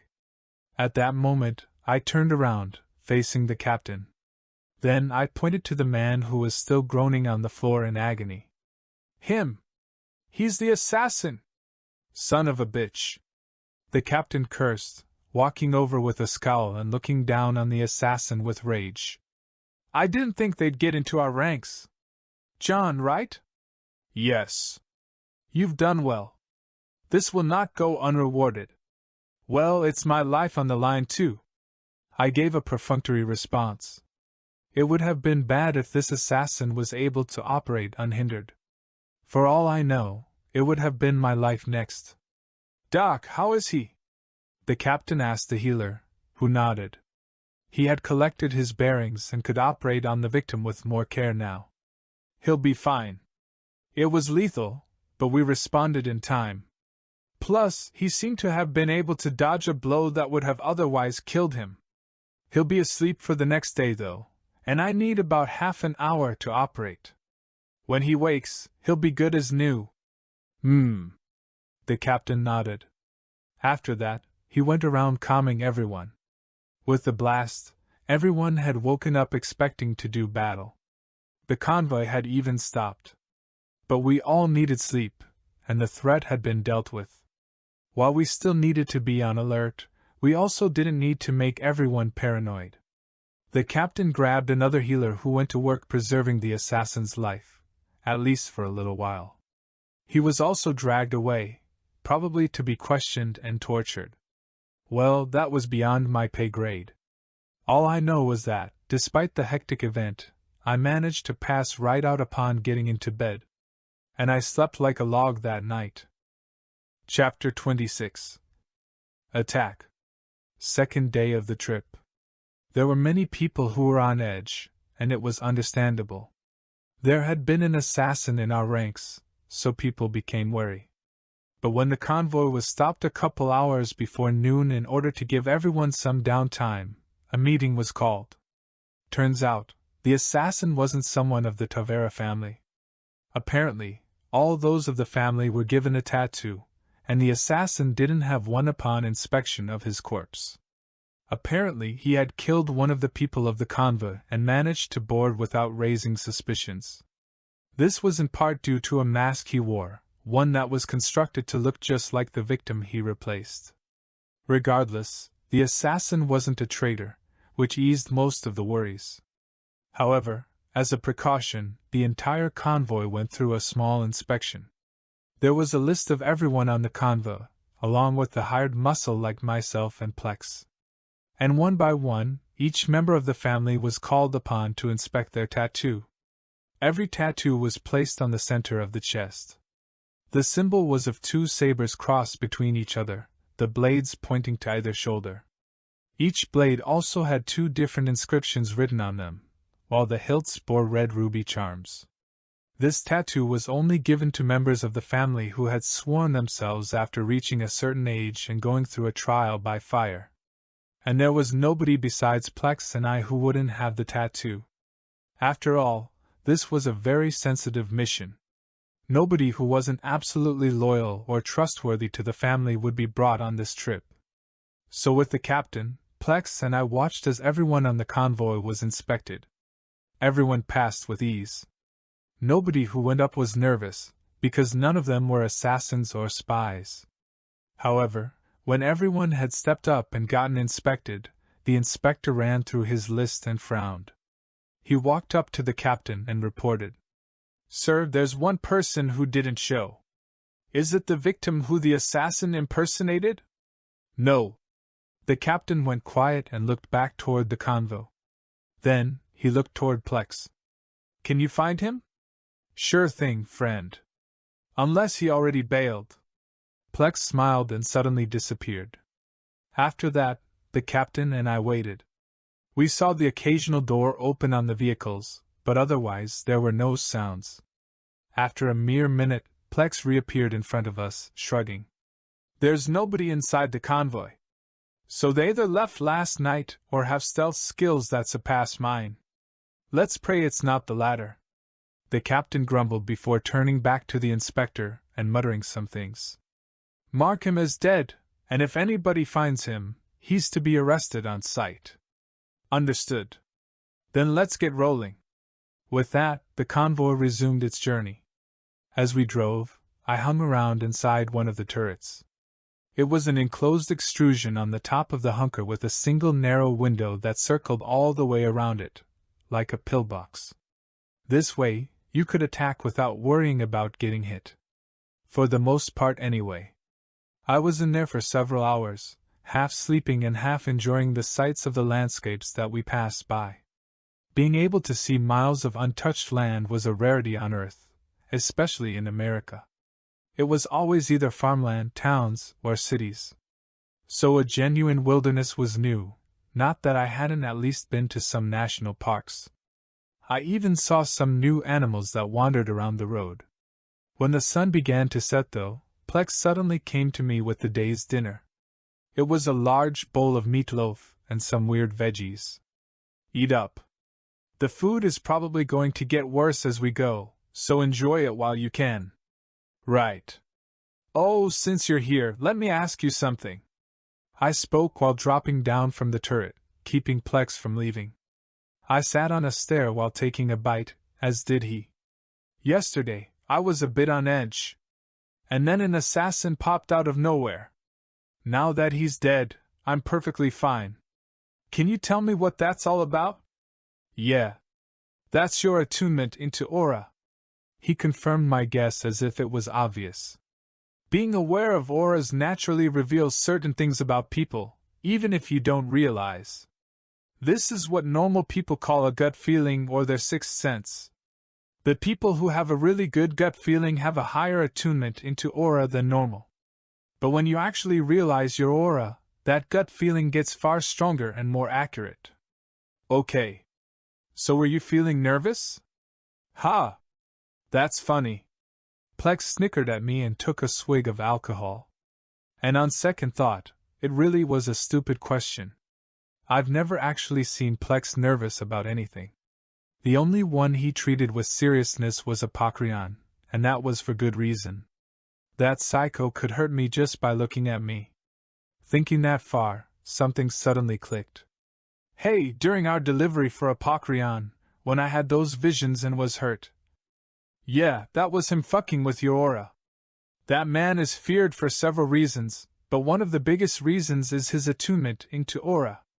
Aura is a mysterious thing. It's far rarer to tap into it than to be blessed with a crest, and those who can get good with it are prodigies among those few. How he can do what he did, I have no idea. It's a field that nobody knows anything but the basics about. I see. Plex's words made me curious. On one hand, there was Apocryon who could induce hallucinations and nightmares by interacting with other people's auras. And on the other hand, there was Plex who could rein in and conceal his aura. Along with invisibility, it made him virtually undetectable. You wouldn't know he existed until he was right in front of you. Two totally different ways of wielding aura, and both of them had great application. I surely had a lot to learn. And with that in mind, I turned back to Plex. Hey, can you teach me to conceal my aura like you do? While I was at the Magisterium, there was somebody who was able to predict my shots because of it. They said my intent wasn't concealed. Hey, your intent and aura are two different things. Sure, your intent spills out through your aura, but concealing your intent is much easier than concealing your aura. And how's it done? Fine, I guess I can dispense some wisdom to my protege. Plex took another sip and sat up a bit. You can conceal your intent by controlling your thoughts. By doing something similar to emptying your mind, you can prevent others from predicting your next action. Basically, if you aren't thinking about your next moves, then they have nothing to sense. That's why knights train their instincts, because if they move based on instinct instead of conscious thought, then they can't be predicted. Okay, and what about aura? That's a whole different deal. Controlling your aura isn't simply taught, otherwise everyone would be controlling it like intent. Your aura is your conscious thought and more. It can reveal your emotions, your character, the state of your body, even your memories. That's why they say aura is the bridge to the soul. His explanations made me realize that aura was far more complex than I thought. I had thought it was synonymous with intent. But it also confused me. I thought back to the past days at the Magisterium. I had been writing formations in the air by infusing my psyche into my aura. This made my power appear externally, and the way to control my aura better was to simply practice controlling my aura with psyche. And thinking about it, I realized it was incredibly simple. Psyche was the power of the mind, and aura, while holding details about all aspects of yourself, was mainly a reflection of the mind. The power of the mind controlling a reflection of itself. Psyche was the perfect tool to control aura. Was this why I was able to get as far as I did despite being new to this whole thing? Then again, I didn't think other summoners were doing as I was. Perhaps it was just my luck, having something as expensive as my coat to help me break through that barrier with force. Suddenly, I narrowed my eyes at Plex. How did you learn to control aura? Me? Well, I had shown talent for it in the military, and they imparted some techniques to practice it. After that I was trained by someone and I learned aura concealment. So it can be taught. You just don't want to actually teach me. Hey, they were very complex techniques. Besides, you couldn't even use the practice technique. It was tailored to using vigor, not psyche. If you want something for you, go ahead and ask Maxwell. I already have a practice technique. That's why I'm asking about learning to conceal it. Plex's eyes turned a bit wide in surprise. Seeing a hint of skepticism, though, I decided to prove it. Concentrating, I managed to write a few segments of my practice formation, the lines appearing in the air with a glow. I had gotten better after practicing, but there was still a long ways to go. It was enough to prove my ability to Plex, though. After gawking a bit, he scoffed. You're a little monster, huh? I think this much talent is necessary in order to survive the trenches. A little narcissistic, too. I smirked at his jab, earning a sigh. Whatever. Look, I'm not gonna spend the next 5 years training you to conceal your aura, but since we're inside this damned hunk of metal and I'm bored shitless, I don't mind throwing you a bone. Thanks. Just listen, and we'll find out how good your talent really is. Plex leaned back into his seat, rummaging through his memories and lecturing in a way that seemed as if he was reciting lines from a book rather than from his personal experience. I didn't mind much, though, because anything that could give me hints was good enough. I was certain that being able to conceal my aura would become an invaluable tool as a ranged fighter, even beyond other applications of aura like what Apocryon showed me personally. Of course, Plex's lecture wasn't just a bunch of words that he spewed from that alcoholic mouth. He so generously showed off some spell formations, simultaneously warning me that they pretty much only worked for nights as they were formed from vigor, not psyche. Not that I could immediately use them anyway. The formations were incredibly complex, yet I still managed to guess that they were similar to the practice formation that Maxwell gave me. I primarily listened to all the theory about concealing your aura, how it involved not just a brutish method of containing it within your body, but obscuring it. Plex had long since mastered the method to obscure his aura, and now, he was skilled in the art of truly erasing his aura entirely, making his existence undetectable. Of course, he wasn't the best.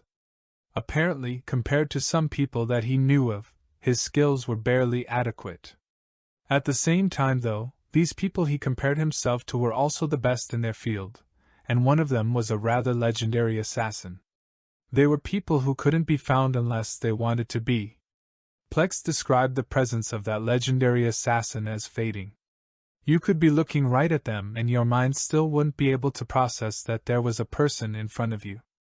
He even spoke of another whose presence wasn't fading, but so obscure that even a small glimpse at them would induce hallucinations and cause a small bout of hysteria and paranoia. Obscurity so great that it scrambled the minds of others, unable to be comprehended. In a tangent, he continued to explain that the ways to manipulate aura, despite their rarity, were incredibly vast. There was one point he eventually led me to, though, and that was how you can only utilize one primary path of controlling your aura. For example, Plex could conceal his aura, but because he had practiced and mastered that method so much, he would never be able to learn how to induce mind-damaging hallucinations like Apocryon did. You could basically only choose one ability, and so he urged me to deliberate carefully whether I wanted to learn concealment or not. Because at a certain point, it became a path of no return. Of course, I didn't think I would regret learning concealment regardless of that fact. It was too useful, even if only people like Plex, who could make themselves invisible, could capitalize on the ability to its fullest. From there on, he continued to lecture. The talk only lasted a couple of hours since Plex didn't feel like continuing into the night. Eventually, the convoy settled for the night. The vehicles continued to roll, but all the bunks were filled as people retired. We couldn't settle for long, though.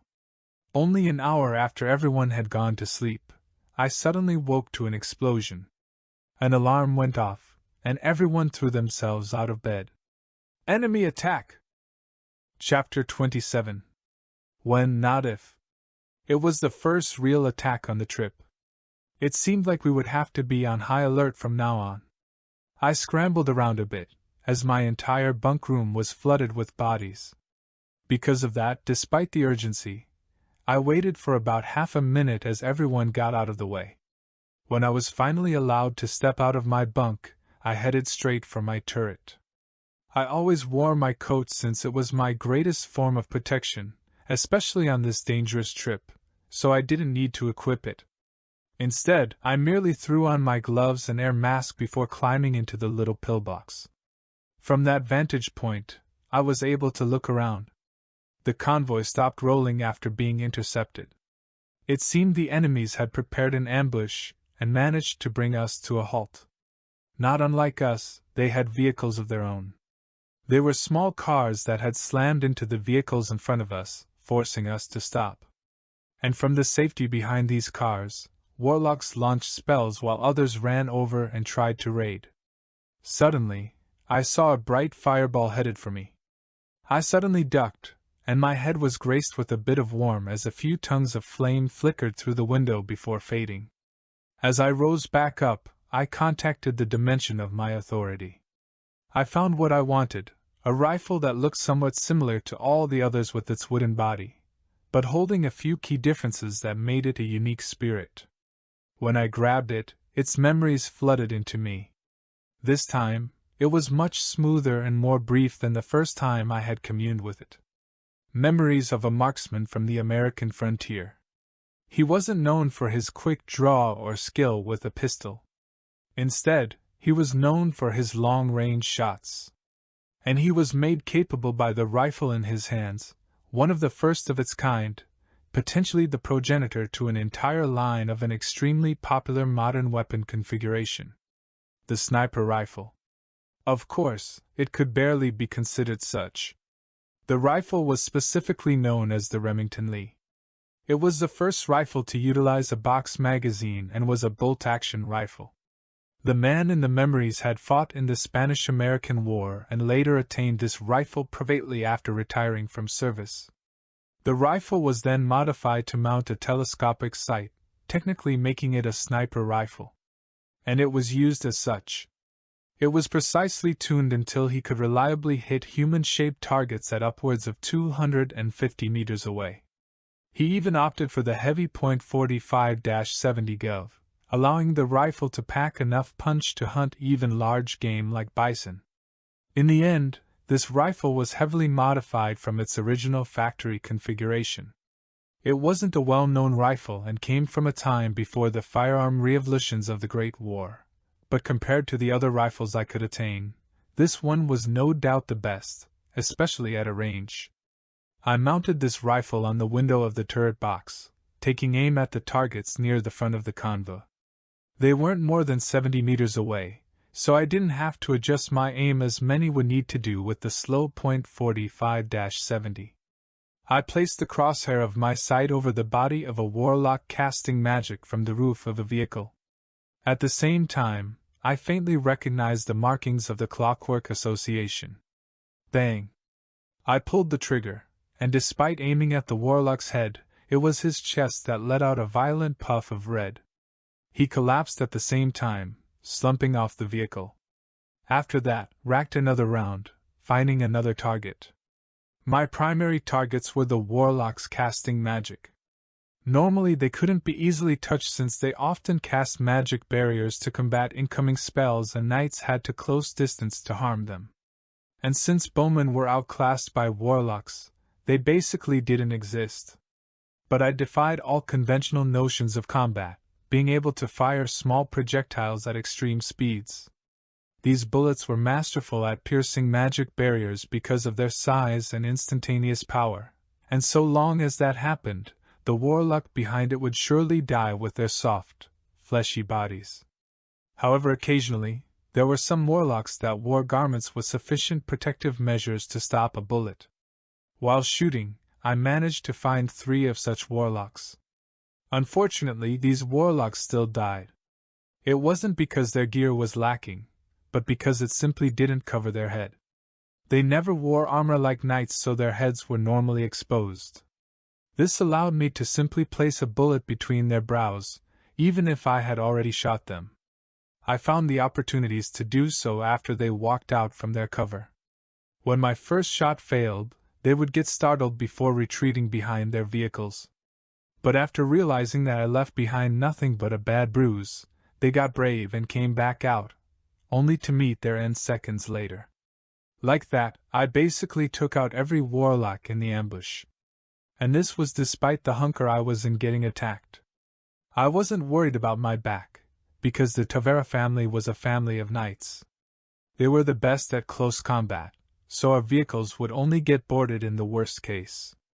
Because of that, I would likely be the last one to get hurt or die in any battle we faced during this trip. I just needed to do my part in taking out the enemy's warlocks before they could do any real damage with powerful spells, something the Patriarch basically hired me to do in the first place. And I did my job perfectly. While breaking down magic barriers forced me to empower my bullets a bit, it was nothing I couldn't do with ease. So with that, the battle flipped. The Tavera Knights went on the offensive and killed everyone else after all the warlocks had died, since they no longer had to worry about incoming spells. And since I didn't want to accidentally shoot somebody, I stopped not long after. I watched as the battle concluded. The corpses and vehicles were looted for anything valuable like white crystals before being discarded. It was a bit eye-opening to see the knights pick up and throw the vehicles with only a bit of strain, the hunks of metal crashing off the side of the road and out of the convoy's way. And before long, we were back to rolling. Before I could sink back into bed though, the captain came and found me. "Thank you for your good work, John. We suffered only a few major injuries and no deaths. That wouldn't have been possible without you killing those warlocks. I must say, it's a bit surreal having such a major advantage like you with us to establish dominance. I understand why the Patriarch personally hired you. Thanks, Captain. Expect more of it in the future. Unless it's a really powerful warlock, I should be able to kill them with only a few shots." We shook hands with a smile. To outright eliminate the threat of spells really was a game changer. Without me here, these knights would have to carve their way through the enemy knights in order to kill the other warlocks, and during that time, dozens of spells would rain down on top of them, potentially killing many before they could finally turn a battle into their favor. Even with your own warlocks, you had to wait and defend while the warlocks of both sides tried to kill each other. It could take a long time for that to happen and would similarly result in many more casualties. But I could directly eliminate them. Killing warlocks could be said to be my forte. So instead of the warlocks determining the tide of battle, that right had been given to me alone. The battle would be determined by how fast I could kill the opposing warlocks. The captain seemed to have discovered that this battle, which led to his next words. "Yes, you keep doing what you did tonight. I plan to have a meeting tomorrow to discuss this as well. With you here, all we have to do is wait until you can eliminate those warlocks. I want the others to understand this detail so we can adjust our tactics and reduce our injuries and deaths. Of course, I also want your input. If there is anything we should know, then do tell us." I couldn't help the slight anxiousness at the sudden proposal. The captain was basically saying that he would adjust their battle tactics to revolve around my ability to take out enemy warlocks. This meant that future battles would hinge on me alone. It was a sudden onset of responsibility that made me worry about whether or not I could perform. I was confident in my ability to kill warlocks, but now there were people who would be relying on me. If I failed, things could go wrong. Although I couldn't really think of any reasons besides a sheer power difference that would cause me to fail, I still initially shied away at the responsibility. But I was a variable that nobody had accounted for on this trip. This meant that the captain fully believed that he and his knights would need to kill all warlocks on their own. So even if I failed, the result could only be better than if I weren't here at all. I only brought benefits, regardless of how much. This thought brought back my confidence, but I still didn't intend to take full responsibility for the outcomes of these battles. This dictated my next response. "I understand, Captain. I don't mind you changing tactics, but your knights still need to be ready to do things themselves. I alone can't win an entire battle, And I don't want people becoming complacent thinking they can just rely on someone else to keep them alive. That is natural, of course. I never intended to put everything on your shoulders. But my men will at least know that they can act more defensively instead of recklessly attempting to kill well-guarded warlocks. Sure. That's no problem. I'll do my best regardless, and those warlocks will be my first targets. So long as I'm not hindered, I don't see any reason why I can't get rid of them all. Very well. Our conversation concluded with that. Afterward, the convoy went back to sleep, and I went to bed with thoughts of accomplishment. Although we had cleanly avoided any deaths and dispatched the first wave of enemies with relative ease, the convoy was still on edge. Another attack could come at any time. I also overheard some conversations about displeasure among the fighters, their targets being the scouts.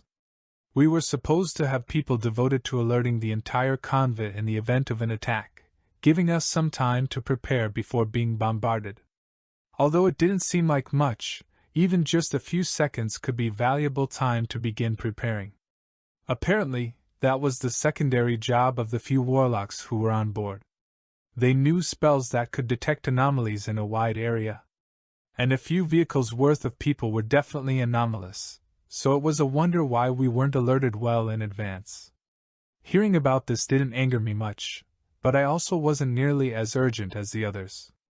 They had to get out and fight, and without time to prepare their gear, they could be caught with their pants down. Sometimes literally. I didn't even have to go outside, just hiding away in a fortified pillbox with my rifle. But I still felt some empathetic indignation on behalf of the other fighters. In the last battle, injuries could have been avoided if the scouts did their job. Unfortunately, it seemed like I had initially been missing a few details. When evening of the next day dawned, I asked Plex about the situation while eating dinner.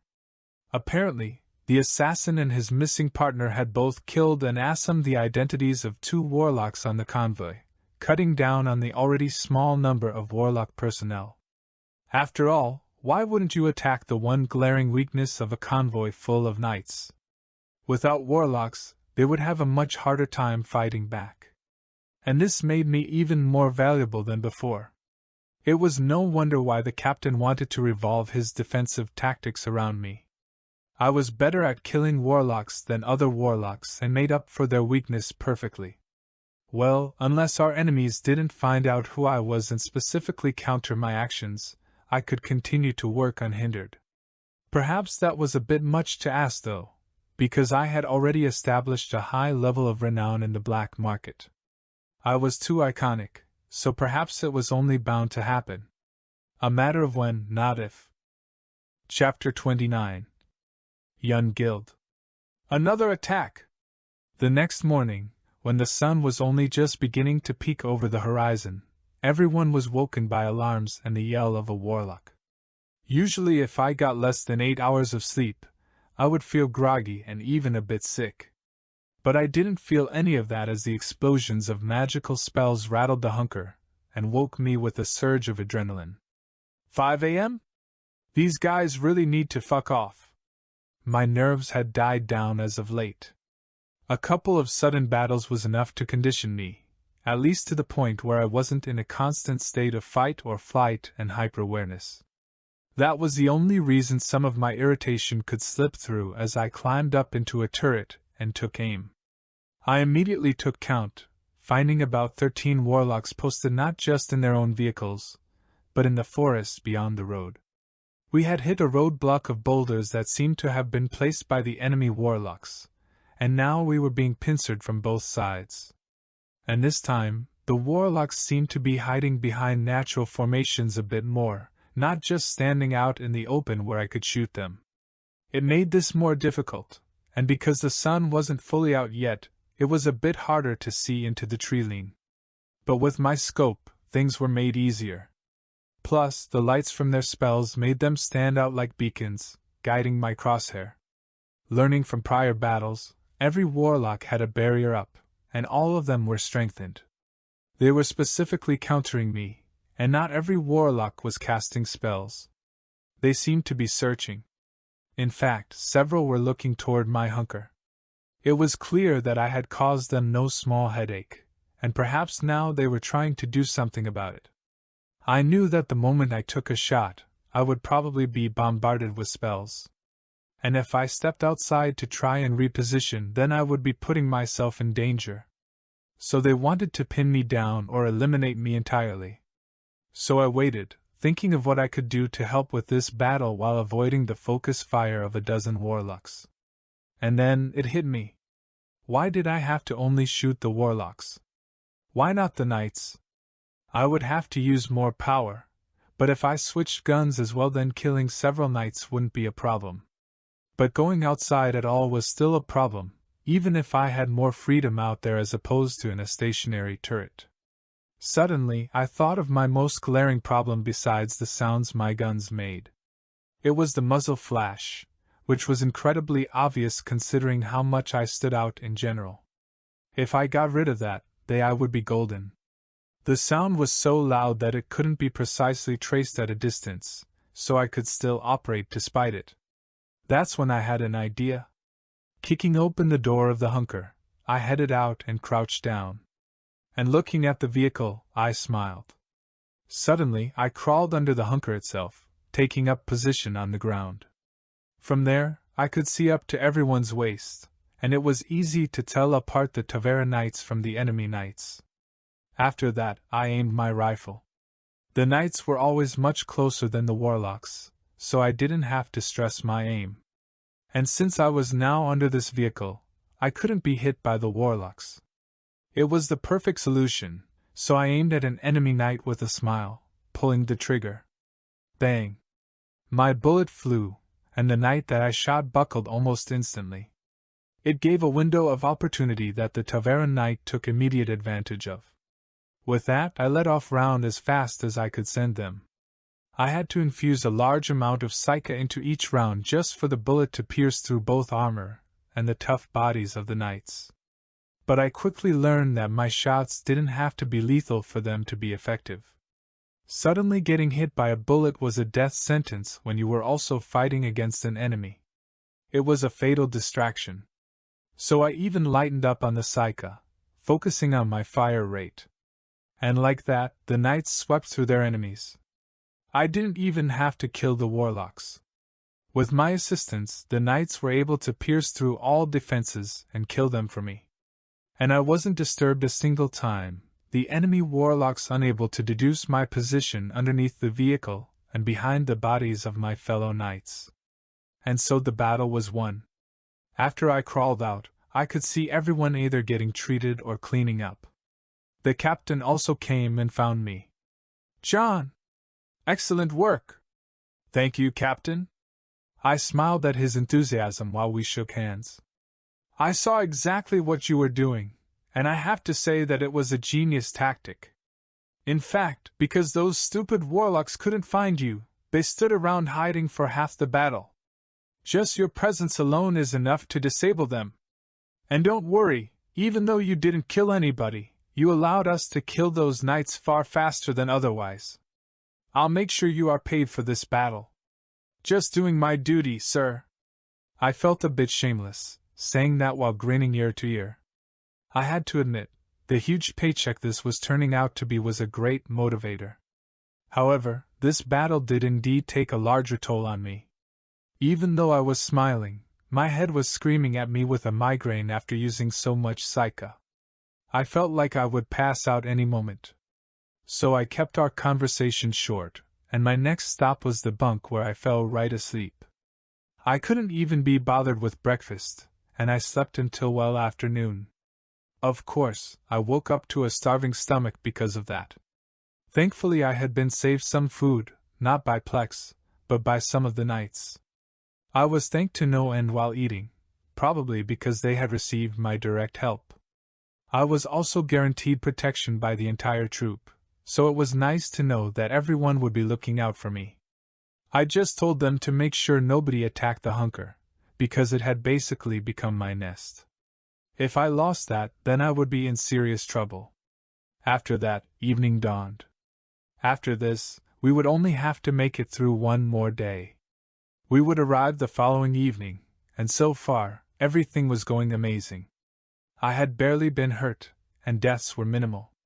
Injuries were prevalent, of course, but in normal cases most of those injured knights would be dead.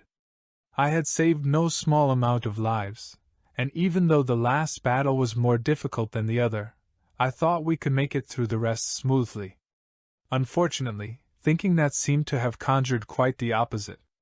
Because when the moon appeared high in the sky, I was once again shocked awake by all too familiar explosions.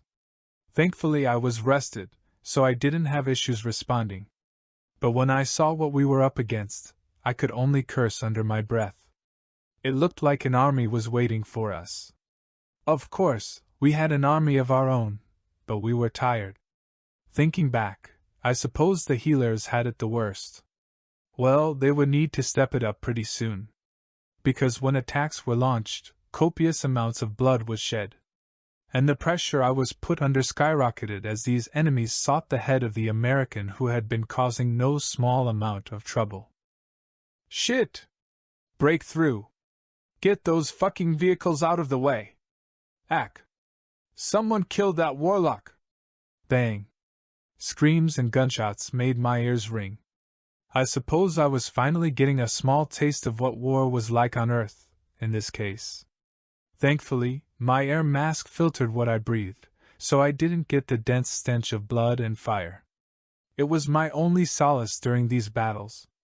While fighting, I thought back a couple of times to what I had surmised at the beginning of the trip. My conclusion was that the final days of the trip would be the hardest since the enemy would be more desperate, throwing everything they had at us. I knew it was bound to come, especially since I was here keeping a vast majority of the convoy alive through every battle. But I underestimated just how difficult it was going to be. Well, I couldn't be blamed either. After all, I didn't expect that another mafia would come and try to bar our path. For most of the time, we had been facing the Clockwork Association. But on the last day, not only did we fight 2 back-to-back battles with those damned warlocks, but another mafia known as the Yun Guild suddenly appeared. They were supposedly a rival mafia that operated in the only black market in the city of Joffrin, our destination. And through the shouts and screams of battle with them, I learned that the Tavera family was attempting to encroach on their territory there. These mafias were more widespread than I initially thought. They had slices of the black markets of several major cities. There were even entire villages that they controlled, these small settlements acting as places for their families to grow and produce more children who would later be inducted into the mafias. Of course, the capital was always where most of their power resided, so I wasn't missing much. But that was beside the point. There were naturally other mafias than the few I knew of, most being entirely localized to a single city. But that didn't mean they weren't powerful, and because they only had one nest, they didn't take kindly to others trying to intrude. Well, I knew there was more to the story, but that was all above my pay grade. I was only hired muscle who needed to help them reach their goals. Still, whatever the Tavera family was doing, it was enough to garner what seemed like the full force of their rivals. I wondered several times through the trip why our enemies didn't just send their full armies all at once. Surely it would be more effective, right? But this was wrong. Wearing down your enemy was effective, and striking when they were tired and when you were well prepared was the best. And well, what they struck with when all was on the line seemed like their full army. It was like everything beforehand had only been a warm-up. Dozens of knights, many of which were terrifyingly powerful, and just as many warlocks. Not only that, but I finally got to experience a full-force battle between not Authority SIXS, but Authority 7s. Turns out, the captain was an Authority 7 knight, as well as the strongest person in this convoy. And after asking Plex, the highest power in a mafia usually stood around Authority 9. For the Tavera family, that was their patriarch. So sending in Authority 7 was big. After all, although the highest power was Authority 9, that didn't mean they had many Authority 8s. The Tavera family may have 2, at best 4, and leaving the capital wasn't usually acceptable under any circumstances. So Authority 7 was the best we had. Not that it was shabby. The captain was at the height of Authority 7 as well as someone who had served for many years in the military. He was experienced and powerful. And this showed in the battle he fought. Honestly, the entire thing made me want to cower. Atrocious strength and speed was basically all there was to it. The captain could create craters in the ground with his feet, tear apart an entire vehicle with his hands, jump higher than trees could grow, and attack with speed that my eyes couldn't keep up with. I quite literally wouldn't last a second if I had to fight him. In fact, I wouldn't be surprised if he could dodge my bullets. Of course, displaying such feats of strength took a lot out of him. There was a reason he didn't show such strength earlier. And perhaps more shocking was the enemy he fought, who was likewise a knight, but not the type you'd think. He was a martial arts specialist, someone who fought with his body. He wasn't just a boxer who only fought with his fists either. His kicks could take out the trunk of a tree, his fists blowing holes in steel, his arms and abs able to deflect blades, and his footwork allowing him to reposition with blinding speed and impossible agility.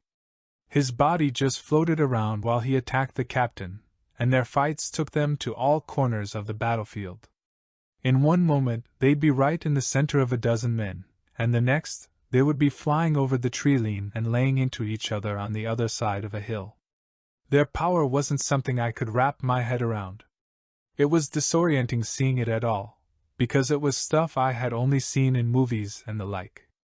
To actually see it in the flesh jostled my brain. It was like it didn't want to think that it was possible. But the damage they wrought was very real. I could only thank the captain for keeping that pugilist from tearing apart the hunker I was hiding inside.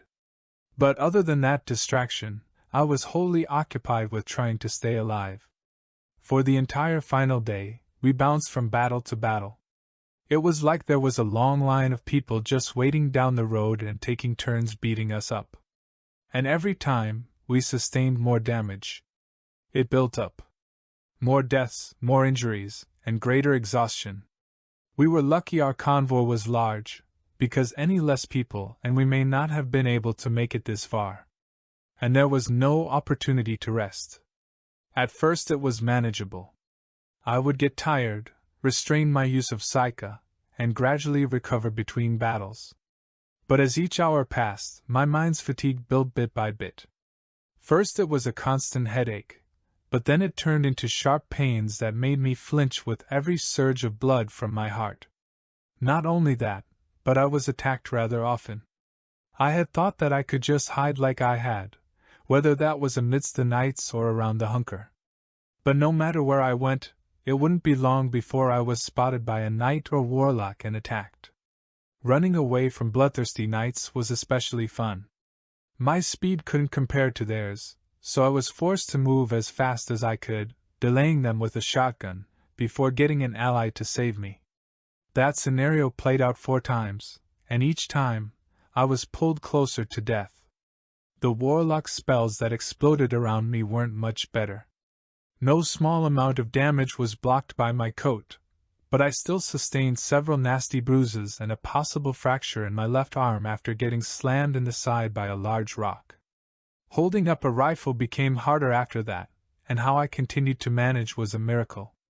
But I did, even though I sometimes wanted to climb into the hunker and just hide for a while.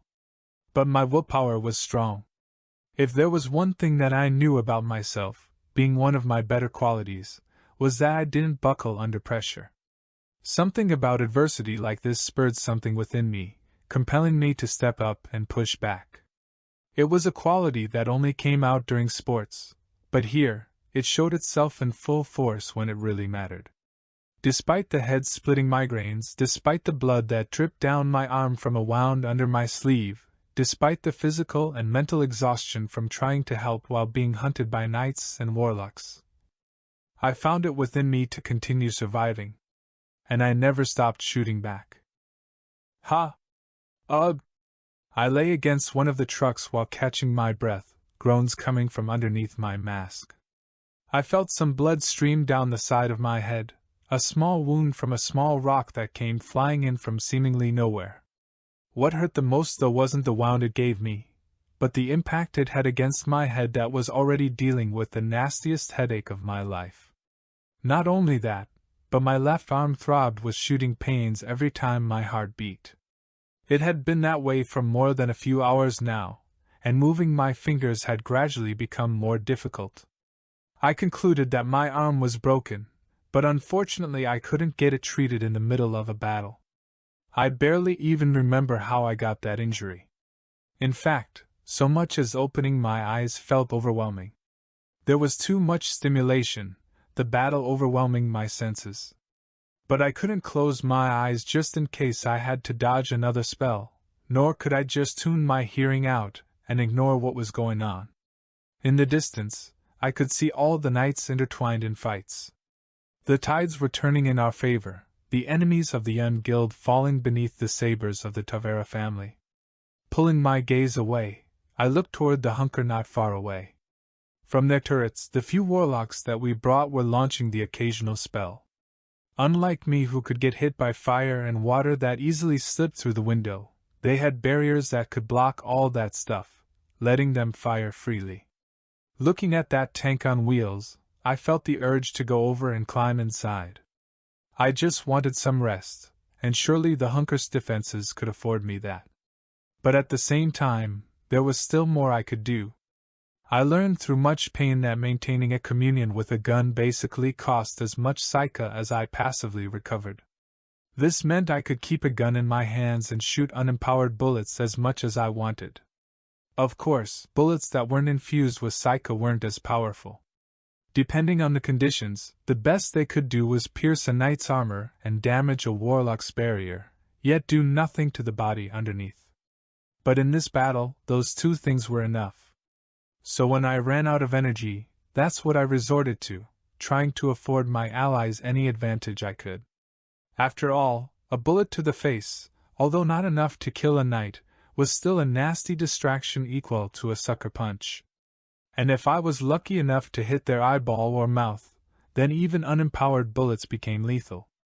Unfortunately, my accuracy also lowered when I was exhausted, so those chances were low. Still, my bullets afforded our knights many opportunities, sometimes outright securing kills. So I couldn't stop. The only tough part was that, with every shot I needed to move.